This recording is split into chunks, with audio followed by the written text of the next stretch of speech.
Take a moment right here, feeling like it's out gear. Driving towards the sun with a rose and a gun. Feel the wind in my hair, going nowhere I swear. Like an outlaw on the run, dangerous but it's so fun. Running, running, no. Hold on, don't let go. Running, running, no. Keep running.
Told my boss that I'm done. Had no luck with my mom. Say, what will you do with your life? You know it's hard to survive. A cigar in my mouth, maybe guilty but proud. Now I'm an outlaw on the run. Dangerous but it's so fun. Running, running, no. Hold on, don't let go. Running, running, no. Keep running.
Welcome in one and all to the LPL English, your unofficial home for everything LPL. I'm Mazel, I'm joined by Jamada, and we are in the lower bracket with two Titans going to bout tonight, and I couldn't be more excited. Bud, are you ready for a full-on best of 5?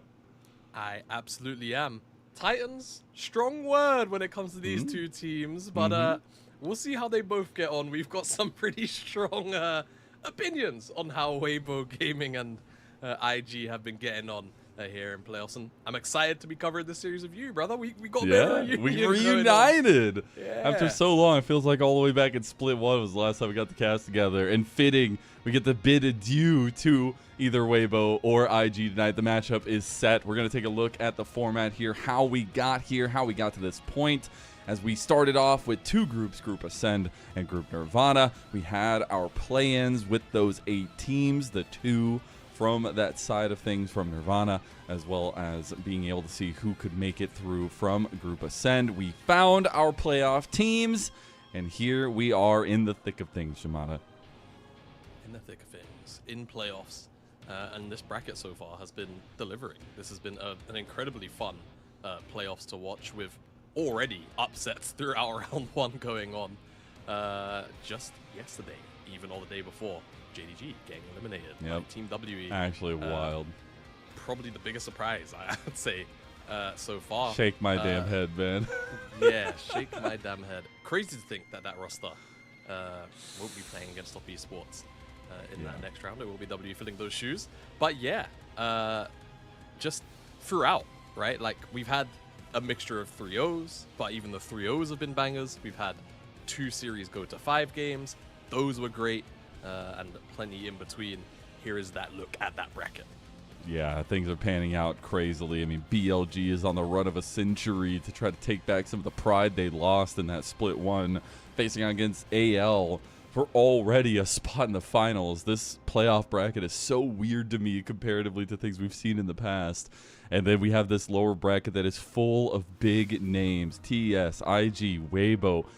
Not WE, but WE's in there. It's like trying to figure out where they fit in the puzzle pieces here, but there's got to be a run from one of these teams to try to match the strength that we've seen from BLG and AL. Yeah, I mean, the scary team to me really is BLG. They, in this weird way, they are obviously the most known quantity in the LPL, but they feel like the most unknown quantity right now, just because of the journey that they've been through. You know, throughout, honestly, the year, right? It was a disappointing Split 1. A lot of this Split 2 has been filled with ups and downs, to say the least, right? Mid-split substitution, whole 9 yards. But throughout this playoffs, yet to drop an individual game. It's just been complete domination. AL, more of the same of what we've been used to throughout the year, right? Here, now, of course, well, not today, but very soon, ready to face off against that BLG. It's just so crazy to think that they just need to have a jungler in tow at all times. I'm wondering what's going on with Wei, where he is, what he's doing, because we haven't heard any information about him. But focusing up on the series we have tonight, it is IG versus Weibo Gaming. And Invictus Gaming, they set out a huge goal for themselves to start off this year. They said, we want to return pride to the LPL. We want to return pride to IG. That star on that chest that we earned, at least a majority of these players, wanting to really make good on that, and it's a rough ride to get there. They didn't do so in Split number 1, falling out in the first round of playoffs. Split number 2, they have a chance to make that lower bracket run. Yeah, that they do, and I think there are still a fair amount of maybe fan expectations as opposed to pundit expectations on IG, just because of the names, right? Just because of the history of pretty much everyone top to bottom on this lineup, and so far they've not quite delivered on that promise. A win here today would definitely be the step in the right direction to really instill a little bit more confidence in many of us, not just here on the LPL broadcast, but the community as well. Yeah. And I think if there's going to be 2 members that really step up tonight, it's got to be JJ and it's got to be Rookie. These 2 guys, such legends in their own right, but finding those combinations has been a little bit rough and wild. We'll see if they're able to do so. We did end up having the comms from that crazy team fight against FPX for IG. Let's go ahead and listen in to how that all went down. 推下，哎，推下，推下，推下，来辅助辅助。对，小心小心。没状态辅助，可以打，可以推塔，可以推塔。对啊，黑塔呗。有界面啊，怎么慢慢，有界面。慢。这不好意思，不好意思，别塔，别塔没病。哎，没事，慢点。下次没事，盲僧，可以打。看盲僧，我们现在盲僧等来。下一下，可以打的。别。OK。哦。Rookie absolutely wild. I love it. That's like the most pure ADC moment. Guys, let's not dive this. We're good. We don't need to do it. Gets kicked into the fray and dies immediately. And it's just the very end where it's like, guys, like, chill. And then the Shy goes in, and then the comms just, oh, okay. Like, cool. Like, all right, we won, I guess. Yeah, like, very, very hilarious play. And honestly, in that game, it felt like IG were gonna maybe struggle, right? Up until that play, that was really the straw that broke the camel's back for that series. It really was. And IG gonna need to pull some more magic out of the hat tonight for those kinds of combos. We'll see Hui probably again for Rookie if we go the distance. But on the other side, Weibo, you have to talk about this roster. I mean, there are so many fluctuations in the performance we've seen from this team, the ups and downs, but isn't that quintessential Weibo for the last 2 years? I mean, even when we were on LPL English, they were labeled consistently inconsistent. And while the roster has changed, that moniker, I don't feel like has changed whatsoever. No, this is the lifeblood of wearing this jersey, man. Like, you wear this jersey, you're not allowed to play well for more than 3 weeks at a time. That is that is just how it goes. You have to be the swing team, right? You have to be the team that, you know, loses to TT, makes your FPX before they're good look good, right? But also really press top esports for you know, for series wins and the like. That is just Weibo in a nutshell, right? Yeah. And I think a lot of it does come down to the top side with Xiaohu, Tian, and Breathe. These guys are, you know, the lion's share of the experience on this lineup. They are, and I think you can be introspective. Xiaohu, he's gotten better as of late, but I mean, he had a hell of a rough split in terms of his consistency. And for a guy that's so lauded, so experienced, that was a tough thing to watch. But in the moment that matters most, the playoffs, where your life is on the line, that's where we really focus on Tian and Xiaohu facing off against that other side, that mid-jungle duo. That's going to be extremely important in this series as a whole. Another thing that's been really important is finally sticking with and finding consistency with Erha in the bot lane. I know they've had some fluctuations there, especially with Hung, but it is all about what this rookie is bringing to the table, Jamada. Yeah, and, you know, with Hung, it was always weird because it was, for a long time, he spoke about being over-aggressive. Then he wheeled it in, but this year, Weibo has not been that great, right? Through and through, enter Erha, and this kid has been phenomenal throughout his time. Yes, he had a bit of a shaky, you know, sort of middle tenure. It's a very short tenure here on the main team of Weibo. But even after getting subbed back out to then come back in, his series against JDG was fantastic. His Rakan game in particular, the B-roll clips you're seeing in the background right now, he pretty much single-handedly won Weibo sequences that I'm not going to say they had no business winning, but punished JDG overstepping, and specifically he just knew his target in this game 2 here was Pays. He made his life miserable, and then he pulled out Bard in a game 5. And Mazel, we're experienced commentators. How often do you see Bard, like before Fearless even used to be a thing, come out in game 5, come out in game 4, and just go, you know, yeah, this is just done, isn't it? Like, the support has just made it cool. And it's not that well, but he did phenomenally. The last time I remember it, and it's probably just because my mind is spiteful, is the 0-9 Bard performance when On got the championship for BLG. That's what it is, you know? If On can win on it, going 0-9 in grand finals, maybe Erha can win in the lower bracket round 2. But we'll see what his influence has. Because on the other side, man, you're facing the GOAT of GOATs in the LPL. You're facing one of the longest tenured players in the LPL's history but as well as one of the longest in the world in Mako. So I think the rookie's going to have a lot on his plate tonight. But where else we wanted to focus on and something else we really need to hone in on is the experience, but also the carry potential between these mid-jungle duos. And speaking of that experience, you look at the accolades across these 4 players, and it is incredible how much has been accomplished domestically and internationally. Obviously, the World Championship hanging for 3 of them, but Xiaohu holding that domestic dominance plus the MSI dominance of a 3-time championship. Yeah, I mean, this graphic just speaks for itself, doesn't it? Like, do we even really need to say much more than this, right? So many titles underneath all 4 of these players' belts. World champions in, 3 out of 4. Technically, MSI is, especially in recent years, kind of considered the slightly more competitive tournament to win. Obviously, Xiaohu won it in a slightly different setting and format, but nonetheless did it 3 times. But he won it in top and mid, so and he won it in 2 different roles. So this jungle mid duo is gonna be pretty much, I think, 70% of what's gonna make up a lot of the early game in these series. Both these mid jungles have been playing very proactive facilitators, as well as a mix of carries, right? On pretty much on demand. I've really loved some of the combination we've seen lately. I think that's one of the biggest struggles I was having for both teams, honestly, but definitely more for Weibo as we're taking a look at their clips here. Xiaohu was just not finding connections with Tien. And with 2 guys who are as experienced, as lethal as these 2 guys have been throughout their careers, it was a shocker to see it not panning out for them. But it feels like they've gotten a little bit more on the same page, figuring out how they want to play, how proactively they want to be, and specifically trying to figure out what works between the 2 of them. On the other side, JJ has been a dog unleashed, it feels like. He's biting everybody he sees, and Rookie is always there to try to shore up those weaknesses and find those entrances. And I think Rookie's decision-making in a lot of these fights has gotten the better of a ton of the good teams that we still see in the playoffs. Yeah, absolutely. And, I think the biggest surprise to me between the 2 is probably JJ. I think especially after the Split 1 performance that he had, where it was, I mean, it's going to be the moniker of tonight.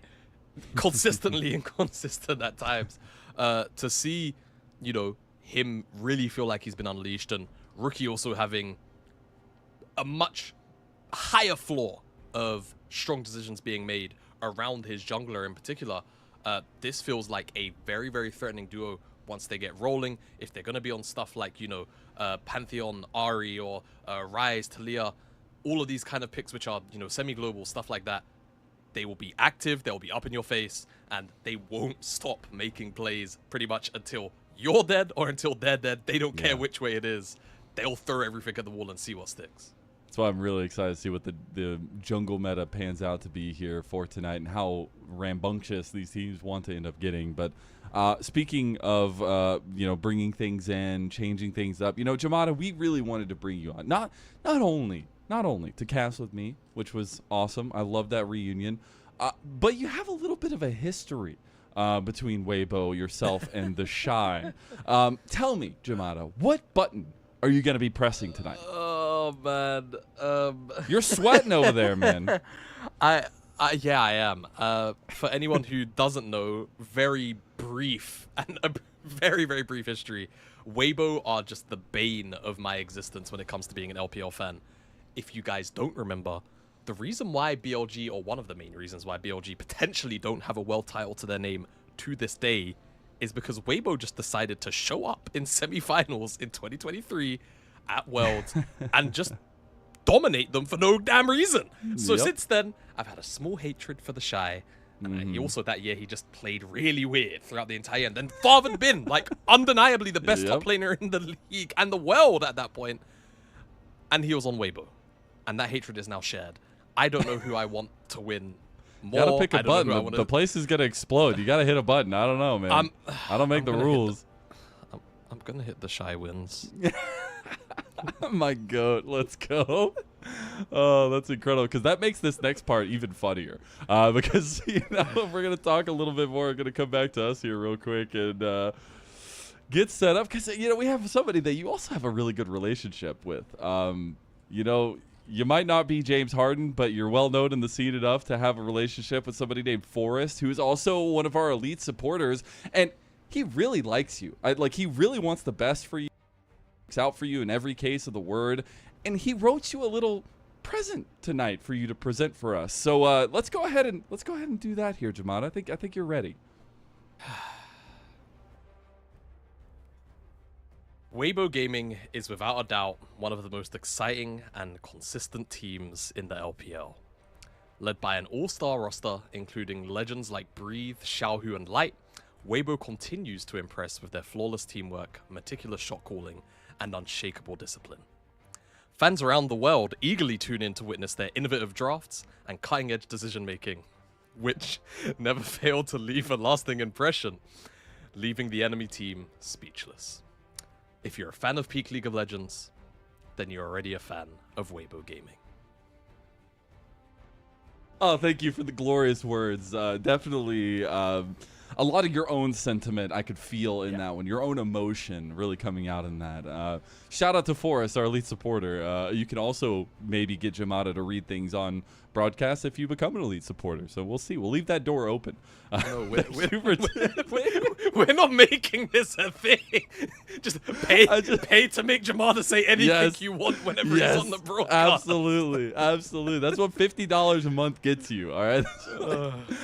Huge shout out to Jamada for being a good sport about it, and thank you, Forrest, for your contribution. We had you on the show. We have Forrest. It had to happen. I'm sorry.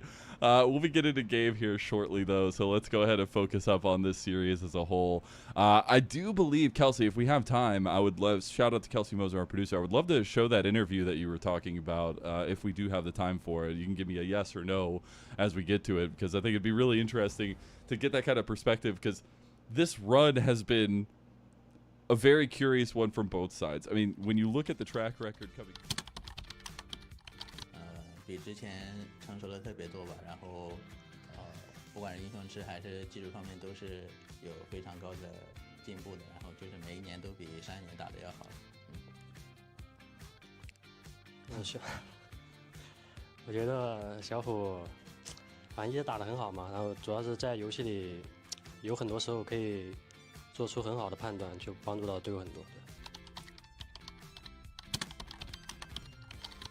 感觉没什么问题吧，确实是这样。对，就跟小虎打比赛，在游戏里压力会减轻挺多的。对。那生活中呢？生活中有啥？生活中没有，这个很正常。生活中很正常，大家都是成年人了。去的话就是旅行就算了吧，然后去的话就希望能一起去 MI 赛、去世界赛，就是去打更多的比赛。说得好。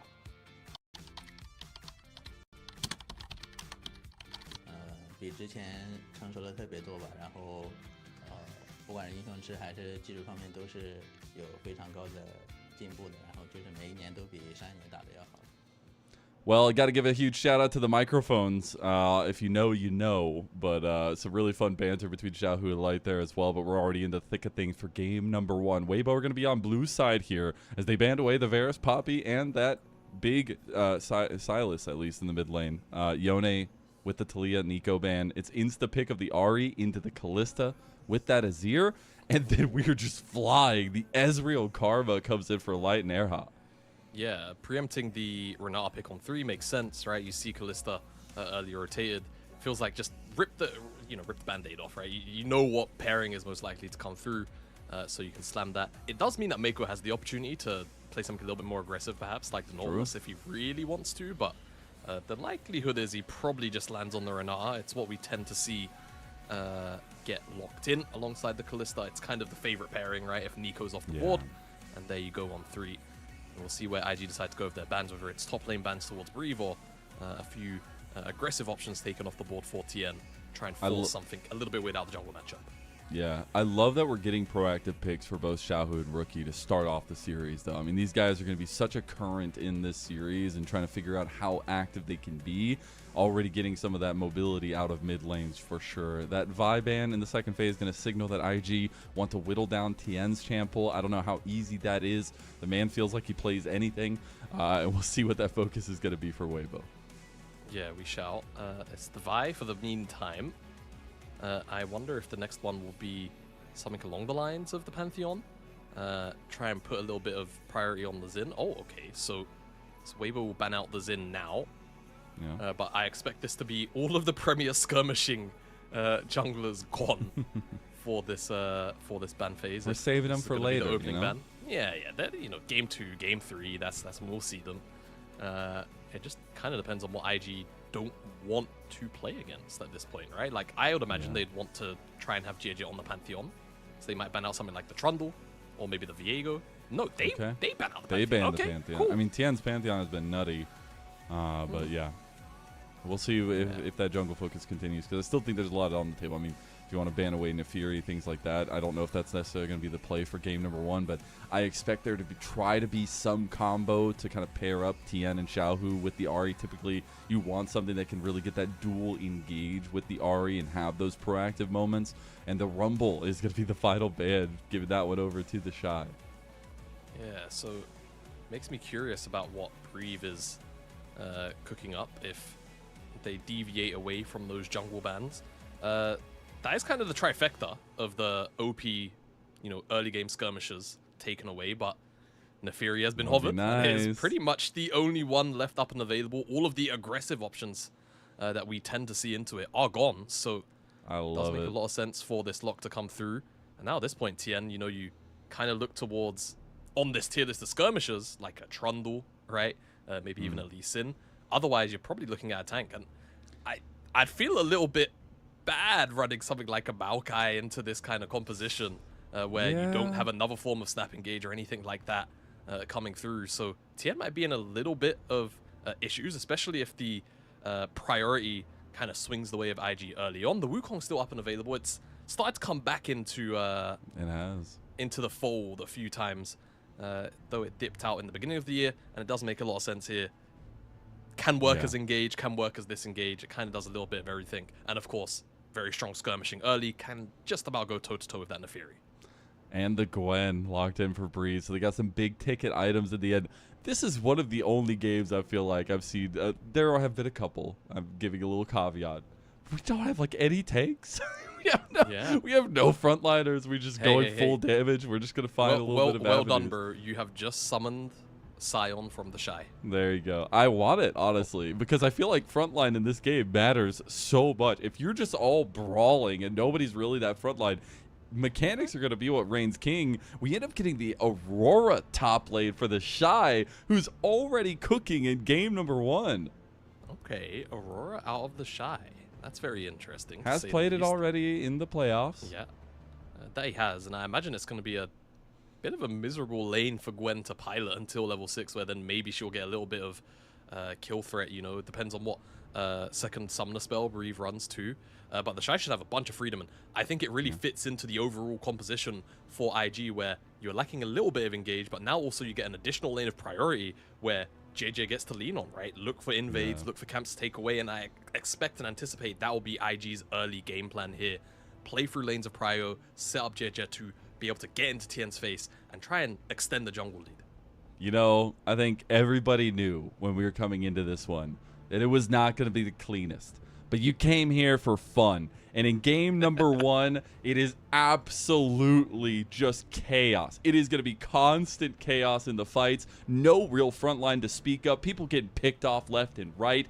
The really big saving grace right now is just kind of the disengage that the Wukong can have on the side of Weibo, but also just the Renata hostile takeover is the only defensive tool on IG. And that's exactly how I want to start this best of 5 out. I want chaos, I want blood, I want all the kills we could possibly get, because I'm ready for a hot and messy 5-game series between these two legends of the LPL. I couldn't be more excited. It's crazy to think that just last split, both these teams bowed out in the first round of playoffs. absolute detriments to what they were trying to accomplish here in this year. And now in Split 2, they have the opportunity to take that step forward, to continue that lower bracket run. But only one can step forward after this best of 5. Game 1 of Weibo Gaming versus Invictus Gaming, kicking off now.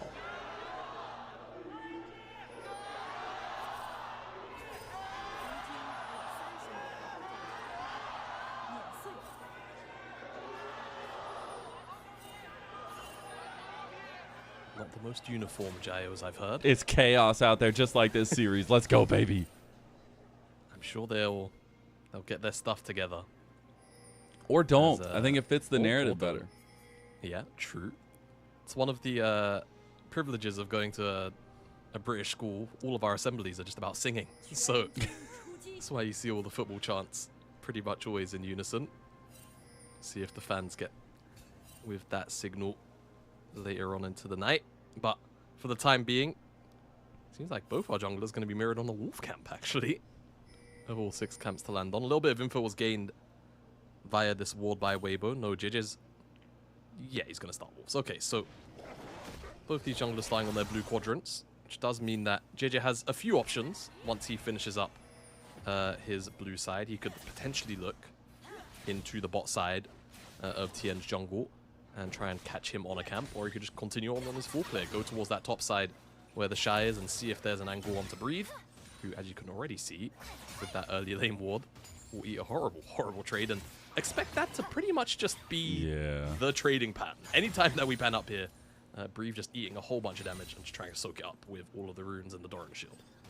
Going back to that jungle point you're talking about, something I really love between these two guys is just the uniqueness of some of the paths they're willing to take. Some of the at least invasive jungle paths that they really like to go for. And against each other, I think it could be really interesting, the mind games they can play. Obviously, right now, we're kind of just getting the stock standard.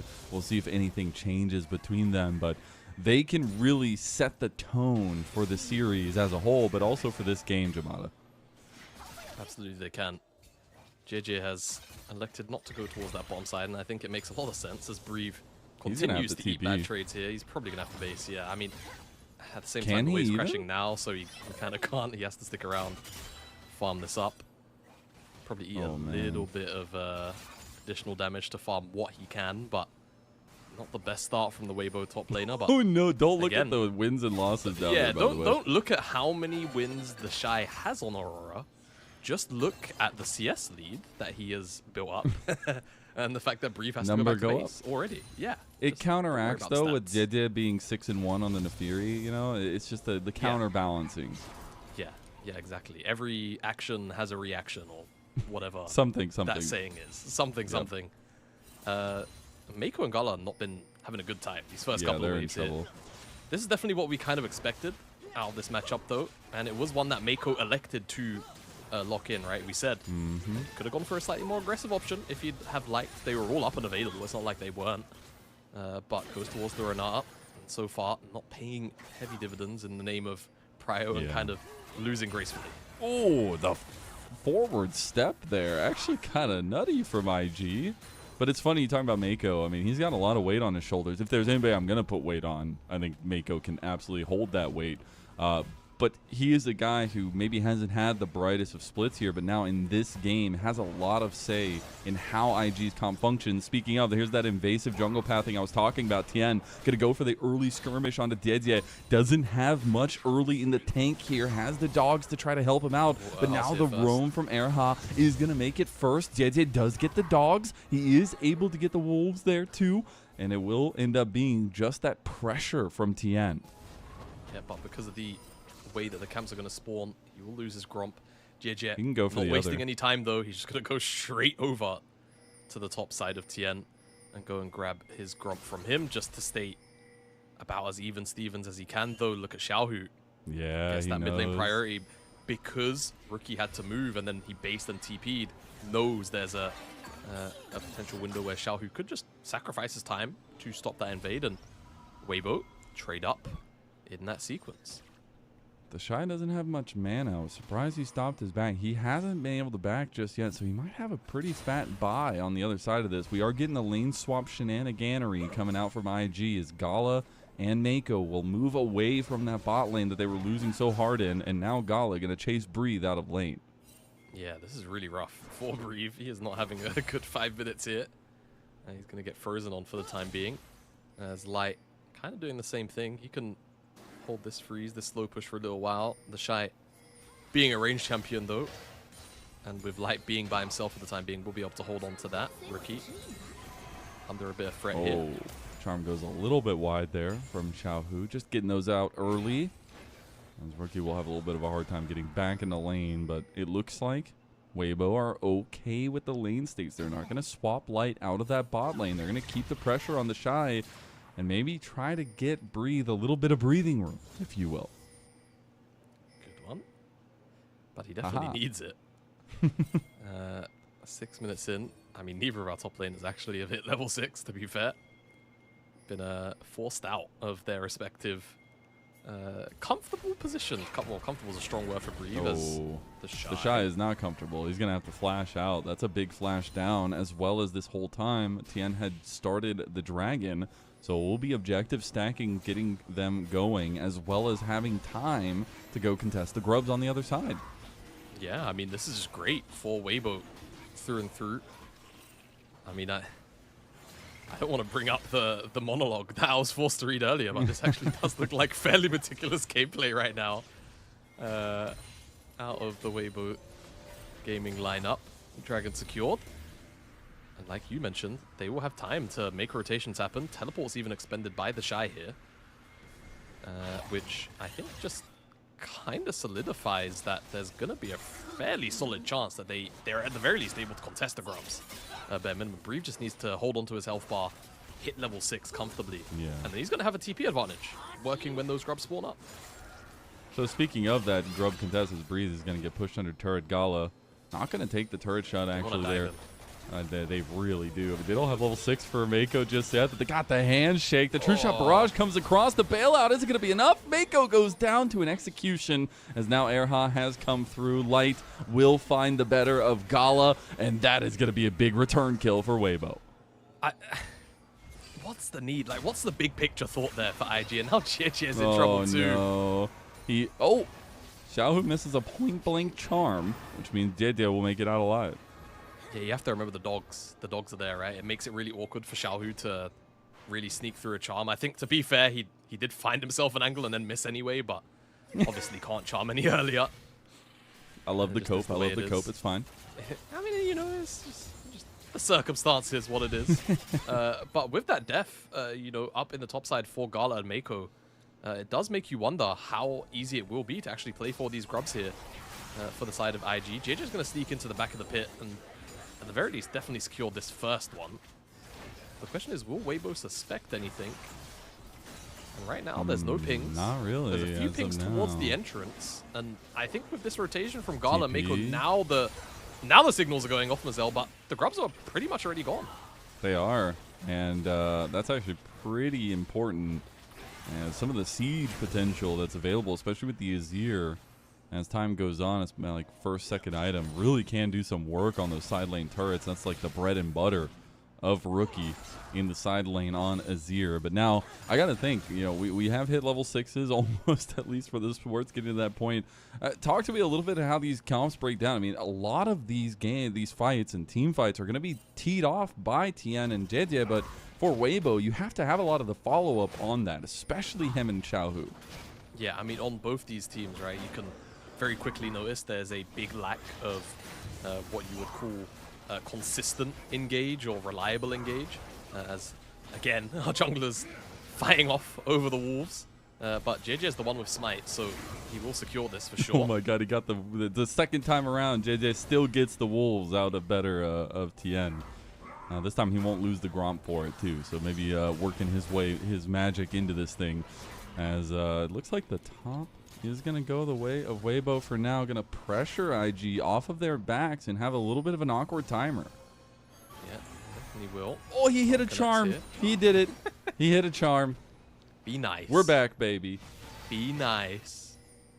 Mazel. Always nice. Come on. Sure. We'll let the viewers believe that. Oh my god. Hey man, look. Excuse me if I'm nippy. I had to read a monologue against my will. Yes, you did. Yes, you did. There we go. See? His actual opinion. That was definitely not a copy that he had to read. It Not definitely paid for. wasn't. Not paid for at all. Wait, you're getting paid? Oh, man. It's crazy. Well, craziness aside, first item's already come in for Rookie here. He has that Nash's Tooth. I think that's going to be a little bit in thanks to some of those AP changes that we had not too long ago on the patch. Makes the Nash's Tooth a little bit cheaper. And you mentioned, right, the grubs. The Azir side laning, I think, is going to be super important in this game. And you asked me how these two team compositions, you know, kind of tee up in the 5v5. I think these guys might stare at each other a lot, Mazel. Like I was kind of getting to, without that consistent and reliable engage, I think oftentimes what you see is teams do struggle to make fights happen. So a lot of this is going to come down to priority and pretty much just positioning, right? And trying to capitalize on anyone who oversteps their bounds. And there are certainly tools to punish that, but again, there's no Nautilus, there's no Leona, you know, there aren't those kind of engage tools, no Nico. Everything is quite conditional here for both these two teams, whether it's the Cyclone, whether it's Rookie trying to shuffle in. We're just going to have to wait patiently to see who will make the first big mistake and who will punish it. I'm very excited to see these first team fights really kick off because it's 12 minutes in. We only got 2 kills, a lot of reservation, and a very important match for both these teams. As we reiterate, the loser of this best of 5 is done until the summer, until Split 3, and their run to try to make it to MSI will be cut short. A lot of big names, a lot of big players on both these teams, and going to be a wild world to see them not competing for that title. Although if we look back to the track record and we look back to that split number 1, both of these teams got eliminated in that first round, so at least they're doing better here in this split number 2, but it's not nearly to their own expectations of themselves. Absolutely, and I mean, the road would still be very long and perilous ahead of them, right? The expectation is after this it will be Top Esports, who, in fairness, have looked like they are on shaky legs, to say the least, and I guess we will see how they look up against WE, and then, mind you, top of the bracket is still a very reinvigorated looking BLG and AL, who you can never really count out this year. Now, we are getting to these first items. Breed's still having a tough time of it in top lane. We have the double to Trinity Force completed for Tian and Light. Speaking of, on the other side of things, we have that Shojin completed for JJ. I love that first start for the Nefiri. Can provide a lot of power there. But you're already like 1.5 items in for Rookie, and it's the Nashor's Tooth start. Seen this a lot as the itemization has continued to shift, and there is also a huge influence. Oh, Mako. Mako might be in trouble. Oh, man. Oh, no way. Wow. How much health? 11 health he had left. Gala just saved his life. Two-shot barrage. Oh, my God. Mako's too good, bro. Look at him. Look at him in the comms. Look at him in the video. He's calm, cool, collected, just as a 10-year vet should be. Yeah, but this is still going to result in plates taken in the mid lane. At least one more before they fall off at that 14-minute mark. That's a nice punish. They get the flash, they get the heal, and they get the ult out of Gala. Nice exchange there from Tien, who just kind of sneaks in, finds his kill, or finds his mark, rather. What the hell, man? Like, that's actually just so insane. It's still some of the troubles I feel like that IG's composition has, though. You can see they really just have no solid front line. The big engage is Rookie, of all people. And you can see what happens if Mako gets caught out. I mean, he is really that defensive tool that IG have. And he's in the exact same place he just was and getting caught yet again. This time, he has no way out. But Dede might be able to turn it around. Gets Erha immediately. And Mako will end up dying in the end. TP came through from the Shy. He'll immediately bounce out. Xiaohu going rampant in the mid lane. Isn't going to find anything himself. Needlework got used by Breed. Did a lot. Kind of burned on the map there. All TPs, 2. One from the Shy, one from Xiaohu, but they don't really turn into anything. And like you said at the start of the call, Mako, same place. And a very similar pick.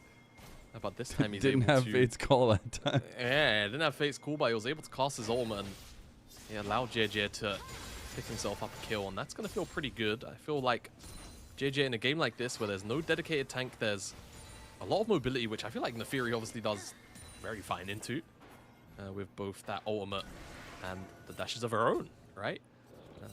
Wants that gold, wants to be a little bit more accelerated than usual, just because I feel like Gala, maybe even Rookie, they might struggle to get their damage out consistently onto these targets, whereas JJ, a little bit more to the point on this Nefiri. So we'll see how he continues to attempt to snowball, especially considering he's been put fairly far behind in the XP department by TN, but Weibo systematically is. Now, speaking of being put behind, Breathe has been very systematically put behind.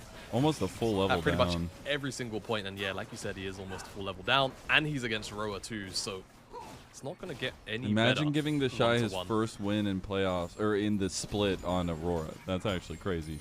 Now that would be embarrassing. It's got to be said, you know.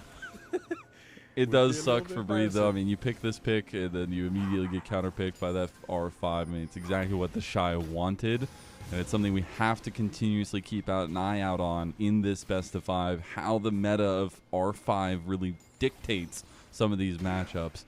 And we'll see in the end who gets the better of it. I love this setup already, though, from both sides. Very reserved, but still some different advantages going for both sides. We almost have the feats of warfare, or at least feats of strength, rather, completed for Weibo. They just need 1 kill to get the feats of warfare, or a turret to get that for themselves. Or, no, turret's already gone to IG, rather. Need a kill in the end.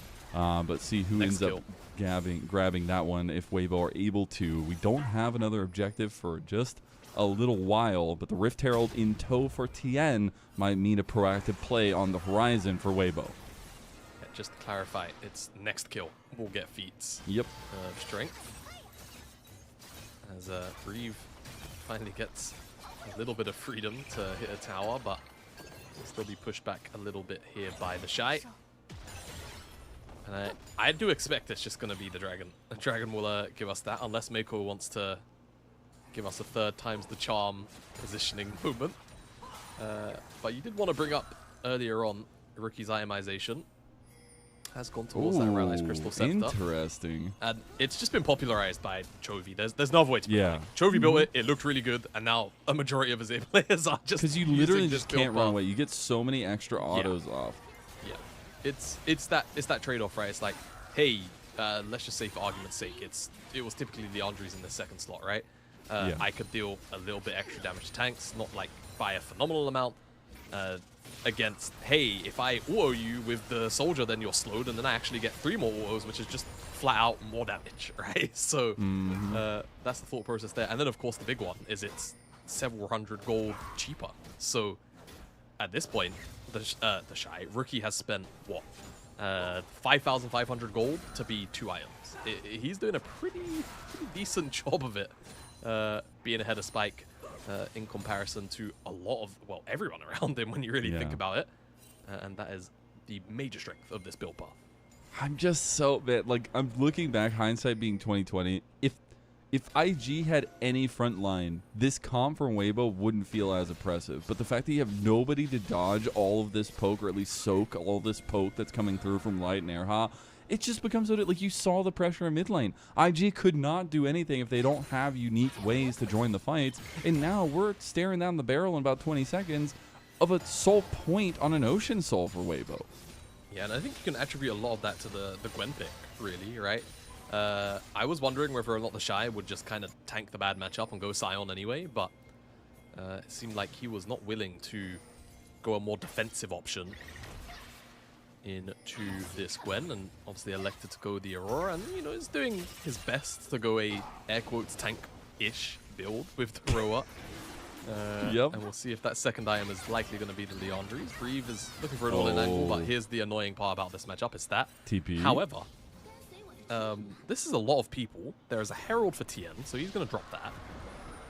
And I thought they were going to go for the tier 2, and he just TPs? So the turret will go down. It'll be a trade in that regard. But no, No feats given over just yet, as the Shine does make that escape. The Dragon goes over, so they do stop that scaling, that stacking earlier than expected. But another Rift Herald charge is going to go through in topside, so they should get that tier 2 down. This outer turret is the focus from IG, but that's a lot of gold going the way of Weibo. I mean, they find themselves about 1,000 gold up. They're going to use the Sun Disc in mid lane from Rookie to try to get a precipice to leap off of here. But it is going to be pressure on the tier 2 IG, trying to respond in kind. Yeah, that they are. They get that tier 1. I was wondering how much further they could go. It looks like JJ is just going to get his answer in jungle camps on the bottom side and try and keep himself relevant to the game. That catch-up XP is going to do him wonders, no doubt. Now, where's my blood, Jamada? You know... Blood LCK for the blood god, that's what they always say. Look, LCK was only 3 games. They've just got to, you know, they're doing this one for the LCK fans, right? I see. Just making sure they softly transition them into the LPL. Yeah. You know, if you're a multi-region watcher, they just want to make sure there isn't a serious amount of whiplash. Yeah. Absolutely. Yeah. You need to ease them in. Yeah, for sure. Okay, I appreciate that. Just, you know, have this happen in a game 1 of a end-all be-all series for you. No big deal. The setup, though, already on 2 items for a majority of Weibo means that they'll feel confident to go ahead and start this Anaconda. You have to remember, this is a permanent buff with the team fight aspect of it, and it can be pretty massive in the long run of things. Yeah, and this is definitely going to go with the Weibo. IG are... I'm surprised IG had no vision or any control over that side of the map. They're in Narnia. They didn't come back through here to sweep out vision after Weibo made the play for the 2 top-tier towers. Look at Mako. Mako's got a devious hostile takeover angle. He goes instantly onto it with light, but there's nobody there to follow up on him. Mako, what plan did you give? And you didn't give the missive to the rest of the team. As the rest of Weibo will make their way out. This is a wild engage here. As the charm does end up connecting on the Shy. Nobody falls, just a couple ultimates burn. Plan just completely unannounced, I guess, to the rest of to the rest of IG. Back to bed, I guess. He's like, guys, I got the engage on Renata. Don't worry. All right, side lane. This is the action now. Picking up waves. Waiting for a fight. Mazel, we might be in purgatory. I don't think this is about stopping the whiplash anymore. It's so funny, though, because, you know, there's a lot of reservation in this game, number 1, but a lot on the line in this series. And, like, you can see that aspect of it and a lot of the respect that both teams are giving each other in these trades, in these macro decisions. And I think we have to look at that mid-jungle duo who have, yes, not been as proactive and maybe we set them out to be, but these next engages, these next moments teed off by Tien and Dede will decide this series. I mean, we're coming to a head here sooner rather than later in about 1 minute and 25 until that next dragon spawns. Yeah, and just about everyone in this game is at 2 items as well. This will be a very, very pivotal moment. Typically, it's 3rd dragon. Makes or breaks the game. They're overextended. Oh my goodness, the charm connects. Xiaohu hits it when it matters most, and Gala will also fall to the Tiger King of Spring. It's just an easy collapse. That's also going to be feats of warfare completed. I'll give them the feats of strength as well as this tier 2 tower. Now, thankfully, if you're an IG fan, this pick happened just about early enough to the point where they'll still be able to contest Dragon. Soul Point won't go over easily. And Rookie's got a lot of pressure going on down here, but that pressure will end as the TP comes through and those minions just about die off. Xiaohu's really stepping up. Rookie had to flash because he just stayed far up. There's nothing else to say. So he's now flashless. That's definitely going to be a bit of a problem if Tien finds his way on top of him. Yeah.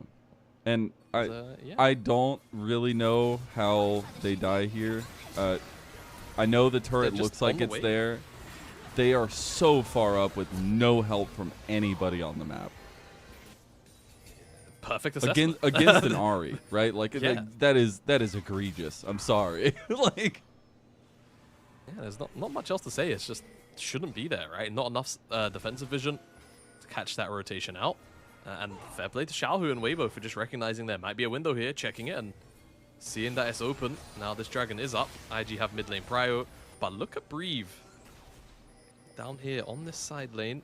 Oh, man. Through bot. It's another Mako charge. again. Mako, the only engaged, gets Fates called out. Now the Shy trying to look for his own angle. Maybe this is the moment. Tien already half health between worlds, going to be popped. Breathe finds the angle on the backside, though. They find one pick, but is it going to be enough? The bailout, not nearly enough money to get him out of that debt he finds himself in. And Weibo are wiping the floor with Invictus Gaming in game number 1. The Shy tries his damnedest, but Light will find him and gun him down.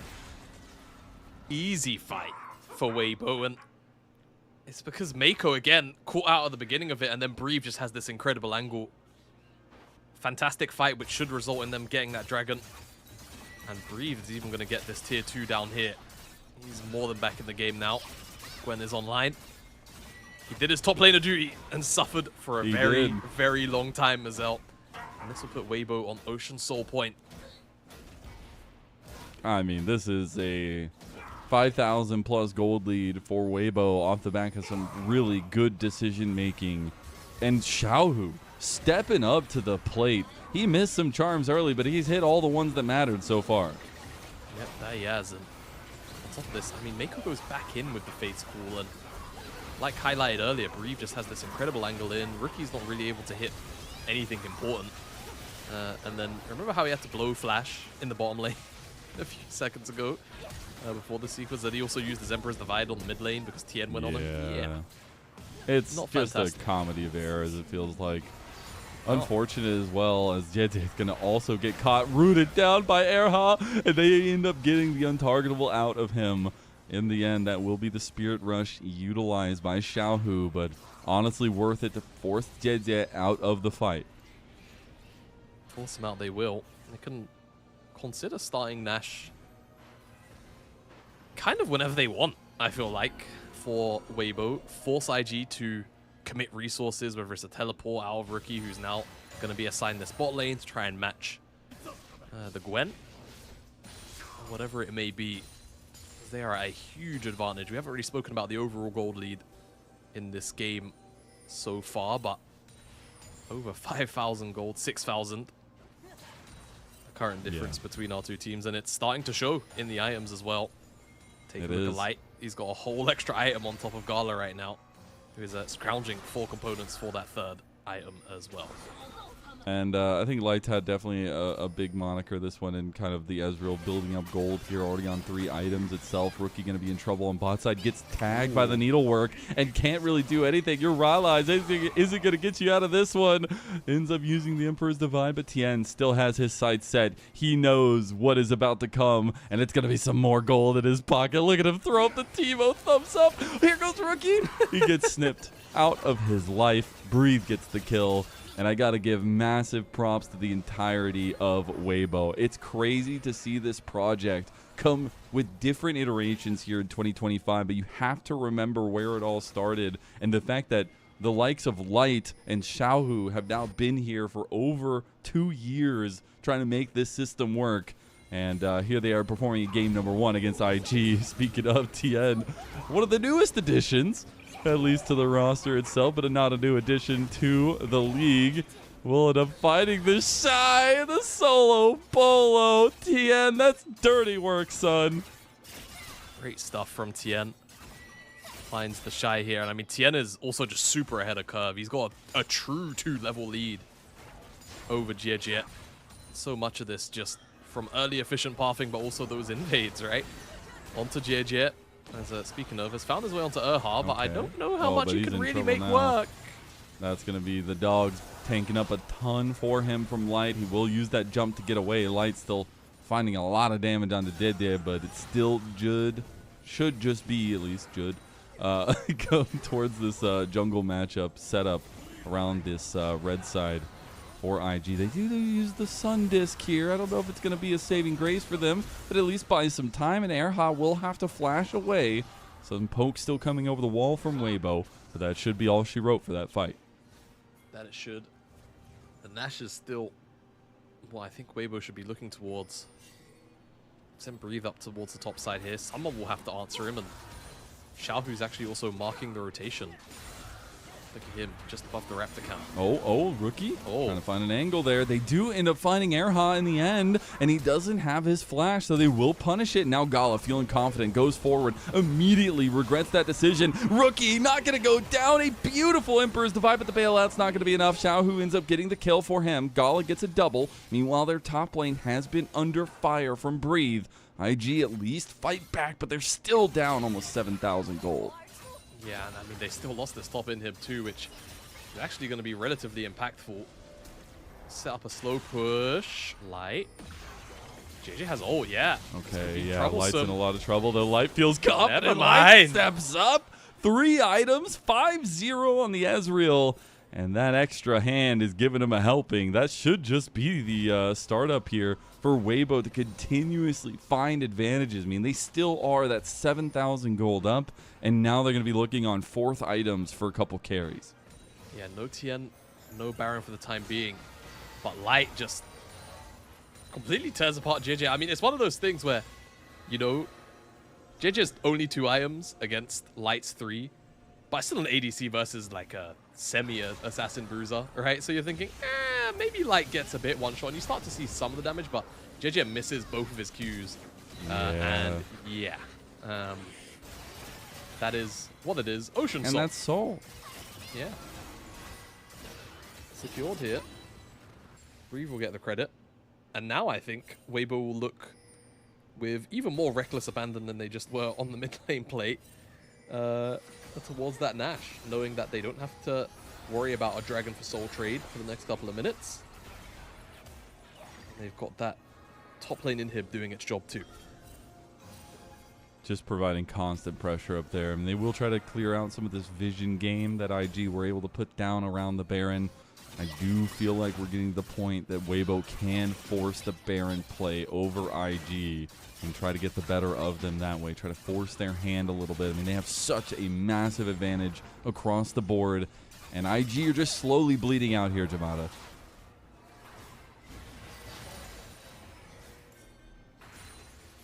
Very dangerous.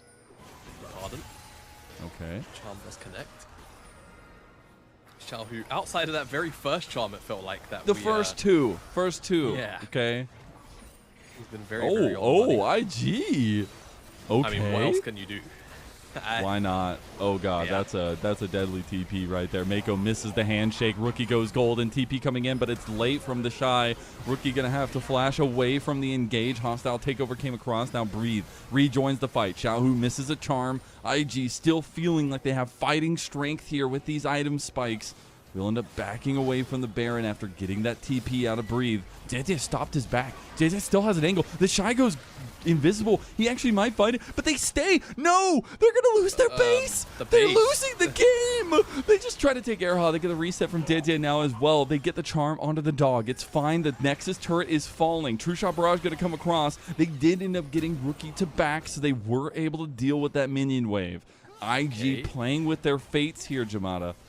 That they are. Remember, it's Weibo with the Ocean Soul, so they will regenerate a lot of health, teleport to that top tri-brush, and they're restarting the Nash. That's bold. The Shy has a little bit of an angle. Still looking for that damage. He doesn't have an ultimate. The only one that does is Rookie. Rookie, maybe. That's saving grace. If there's going to be somebody that can pull this back, it's got to be the general in the mid lane. Rookie, is he going to find that angle? He does it. He's just getting his life snipped from him. The Baron goes the way of JJ. JJ's out of the pit as well, and Gala will be the sacrificial lamb as he does end up going down. It'll be 2 kills going to Weibo in trade for the Baron. Okay, Nash secured. That could be a very big stimulus check for IG here to just hold on to the game for the time being. But the question is, how much damage do Weibo get done now with 2 members, that the carry members of IG, off the rip? Can just push down this mid lane so heftily as well. Look at the damage done to the turret. They could just look for the end here if they really feel like it. If they're going to go for that double inhib proc and they're moving in, they find that there's only 1 Nexus turret left. The other hasn't respawned yet, and they just want the end. They realize they have the upper hand in this game, number 1. They want to start off this best of 5 with a bang, and that bang is going to be the end of the life of IG here as they take it. Weibo take a surrounding game number 1 over IG in every way possible. Everything went towards Weibo Gaming. can't believe I'm going to say this, but that was a relatively clean win out of Weibo from Go and queue up the L3, Kelsey. Oh no. Let's keep that. Let's keep that one in the deck, I think. But yeah, incredible stuff coming out from Weibo in this game number 1. IG completely defanged. There's not really much else to surmise. There's no other way really to surmise that game, and I think that is the nature of drafting no reliable engage. Right? There's not many easy ways to come back into a game outside of just kind of hoping Weibo overreach, overstep, and then try and punish them on that. But credit to Weibo, that might be one of the most disciplined games out of them this year. Like I feel like a Weibo at any other point in the year, Mazel, they overstep somewhere, right? Whether it's like the 4th Dragon around Seoul, whether it's, I mean, hell, the Nash. Like they were kind of close to doing it at the Baron, but alas, kept IG at arm's length and finished things off. I'm just mind blown at the draft we got in game number. Like, I hate to nitpick it, man, but there's no engage. You're relying on Mako as your only defensive tool. And unfortunately, Mako dropped the ball absolutely in that game number 1. If there was going to be your saving grace, there wasn't any there. And it's crazy to think that a composition that typically works out so well for IG did not work whatsoever. That's only the 2nd loss of the split for Dede on the Nefiri. And it all comes down to going with that kind of carry top instead of maybe an engaged tank style for the Shy, and whole-handedly the mechanical execution that Weibo pulled off. Yeah, I mean, stern, right? It's just the entire game, and even though they themselves didn't necessarily have, the most reliable engage, Xiaohu really stepped up, found angles, right? Found the mid lane pick on to both Gala and Mako that really kind of set the tone for the remainder of the game in finding plays, right? A lot of that was off the back of Xiaohu connecting charms, whether it was onto Mako or not, putting pressure down onto the back line. IG consistently dropping the ball and Weibo catching it with very, very open arms time and time again through that mid jungle, which you highlighted coming into the series. And I got to give a massive shout out to Xiaohu. I mean, think this, again, I talked about it in the game, but this project that Xiaohu's been a part of, it's been 2.5 years since he left the home, the comfort of RNG. Honestly, if you're looking back at this point, thank God he got out of there. But if you think about that legacy, he was willing to start anew. He was willing to write a new chapter in his story. That chapter, it's not led out to very much. I mean, yes, you got to finals. What did that cost you? It cost you a ton of pride. It cost you a ton of your longevity in terms of getting 3-0'd in that moment. You haven't found that precipice since you were with RNG. So for Xiaohu to have a bit of a rough split here in Split 2, to have that rough split in Split number 1, but to try and show up when it matters most, I'd love to see that Tiger King of Spring able to show up against none other than Rookie. Yeah, did his thing, and it's not going to be reflected in the damage graph because Light is going to take more than Light is Ezreal, Yeah, he was Ezrealing very, very hard that game. But yes, a very fantastic performance all in all from Xiaohu and Weibo as a unit. And I'm going to give a shadow shout out to Breathe, who honestly suffered a lot that game, especially in the early stages, and put down a lot of very meaningful pressure, whether it was side lanes or, of course, just backline threat, especially that final sequence on the Baron. Yeah, I think it's really important to highlight that this game was very reserved from both sides of things. I mean, we literally had 2 kills in like 14 minutes or something, but as soon as it exploded open, as soon as this kind of play happened in mid lane, it really just snowballed from there from Weibo, and it led off to the fact that Tien had so much more confidence than JJ did in starting off those fights. I mean, both junglers had a lot of avenues. There were some really cool escapes from IG, but in the end, that kind of decisiveness from Weibo really ended out the better of them, and they just took some really good fights across the board. Yeah, I also think like one of the silent things that made this game a lot harder for IG than perhaps you would have kind of noticed immediately was just the 2 invades that came through from Tien in the early stage, especially that first one where, Tien was able to, I think he didn't get the wolves, but he like forced out the smite out of JJ, which then meant he was able to secure the Gromp anyway out of that blue side quadrant, and then of course Xiaohu covering that top side counter invade. It pretty much echoed throughout the entire game. Every single clip here that you would have seen, JJ just behind on XP, on Tien, and you know, a champion like Neferi needs items, yes, needs gold, yes, but also just the base stats of having additional levels to be able to dive in. Like, under normal circumstances, JJ here is level 16. He's level 14 in this play, crazy, right? Man. Like, it's insane how much those early plays really just continued to really make a difference throughout the game. And, you know, hey, sometimes when your jungler pings, I need help in solo queue, think about it, because, you know, you end up with games like this where one jungler gets the farm really efficiently off the back of a play like that. That was nasty. And the other one, unfortunately, pushed out of relevancy pretty much by, what, 15, 20 minutes? Yeah, it's a tough one for sure to start off, but it is not one I expect IG to stay quietly out of. I'm sure they'll be choosing blue side next time around, give them something to go off of. But I got to say, some big picks taken off the table here. I mean, we are in Fearless. Everything that was picked is not available throughout the rest of this best of 5. And it's a very powerful, you know, comfort choices that had come through for both sides, and IG not able to come away with that one. That's going to hurt further down the line. It will. It certainly will. Like you say, that blue side selection, I anticipate will come through. And it really does become about what the priority ends up being. We saw a lot of those junglers banned out. Yeah, like got MVP, who surprised. Not too bad. He I mean, did he's even, 40,000 damage. got the pose. To be honest, Xiaohu should have gotten it. It's those two charms, Light dealt man. 40,000 Those damage. 2 charms. I don't know what to tell you. It just is what it is. Light dealt 40,000 damage. If he hits those 2 damage. charms, he wins the MVP. That's all I'm saying. Yeah, I suppose so. I don't make the rules, Jamada. No, you don't. But I expect for that Game 2 draft, it will be, you know, a little bit more focused on getting JJ a bit more of a priority jungle pick, right? Obviously, they did pick their jungler first in this draft, right? They opted for the Neferi, but I think it's more about, hey, let's get Pantheon, let's get Xin Zhao, let's really, you know, be the ones with a little bit more agency in terms of the skirmishing, and hopefully also have lanes around me that can defend these invades that potentially Weibo could be planning to have going in game number 2 as well. We'll see if IG can wake up from their deep slumber and give us a series. We'll see you for game number 2 after a break.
Welcome back, everyone, to LPL English, your unofficial home for everything LPL. I'm Mazel. I'm joined by Jamada, and what a game number one it was. Weibo Gaming step out in this best of 5 in dominant fashion, taking a 1-0 lead.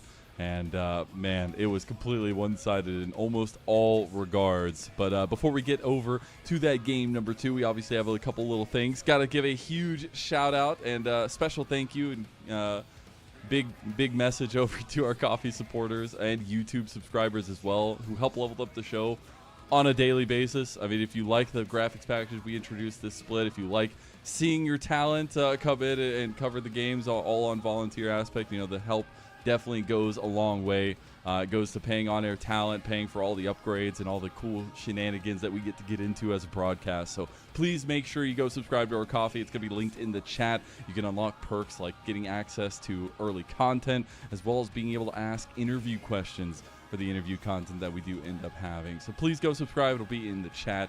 And make sure you give us a little bit of love. It is all so appreciated from everybody that has shown us that love. And speaking of showing us some love, it's been pretty cool. We got some love from a sponsor on the other side of this split. It's been really interesting to see their adaptation, because I don't know if you've heard about it, but Mobile Trader is paired up with LPL English. It's a new app that teaches you League of Legends with a series of puzzles that we've been able to go through on a daily basis. We're leveling up our League knowledge every time we get to come on to broadcast, which I think is pretty nice. So you boot up the program, you work through the puzzles every day to improve your game knowledge. You select puzzles from this wonderful map, answer the questions, and unlock more features as you go. Kelsey, our producer, I'm going to let her choose whatever she wants to drag us through this time around and see exactly what we're going to be working with here. Choose whatever your heart desires, Kelsey. Squeeze out the opponent using map pressure. Jamada, this is where we use your big brain, brother. As we're going to see. Yeah, absolutely. I have one brain cell over here, all right? I'm working with not a lot. But we're taking a look at this Rek'Sai Gaming. As what should Rek'Sai do is the question. Go to mid, invade, secure the dragon.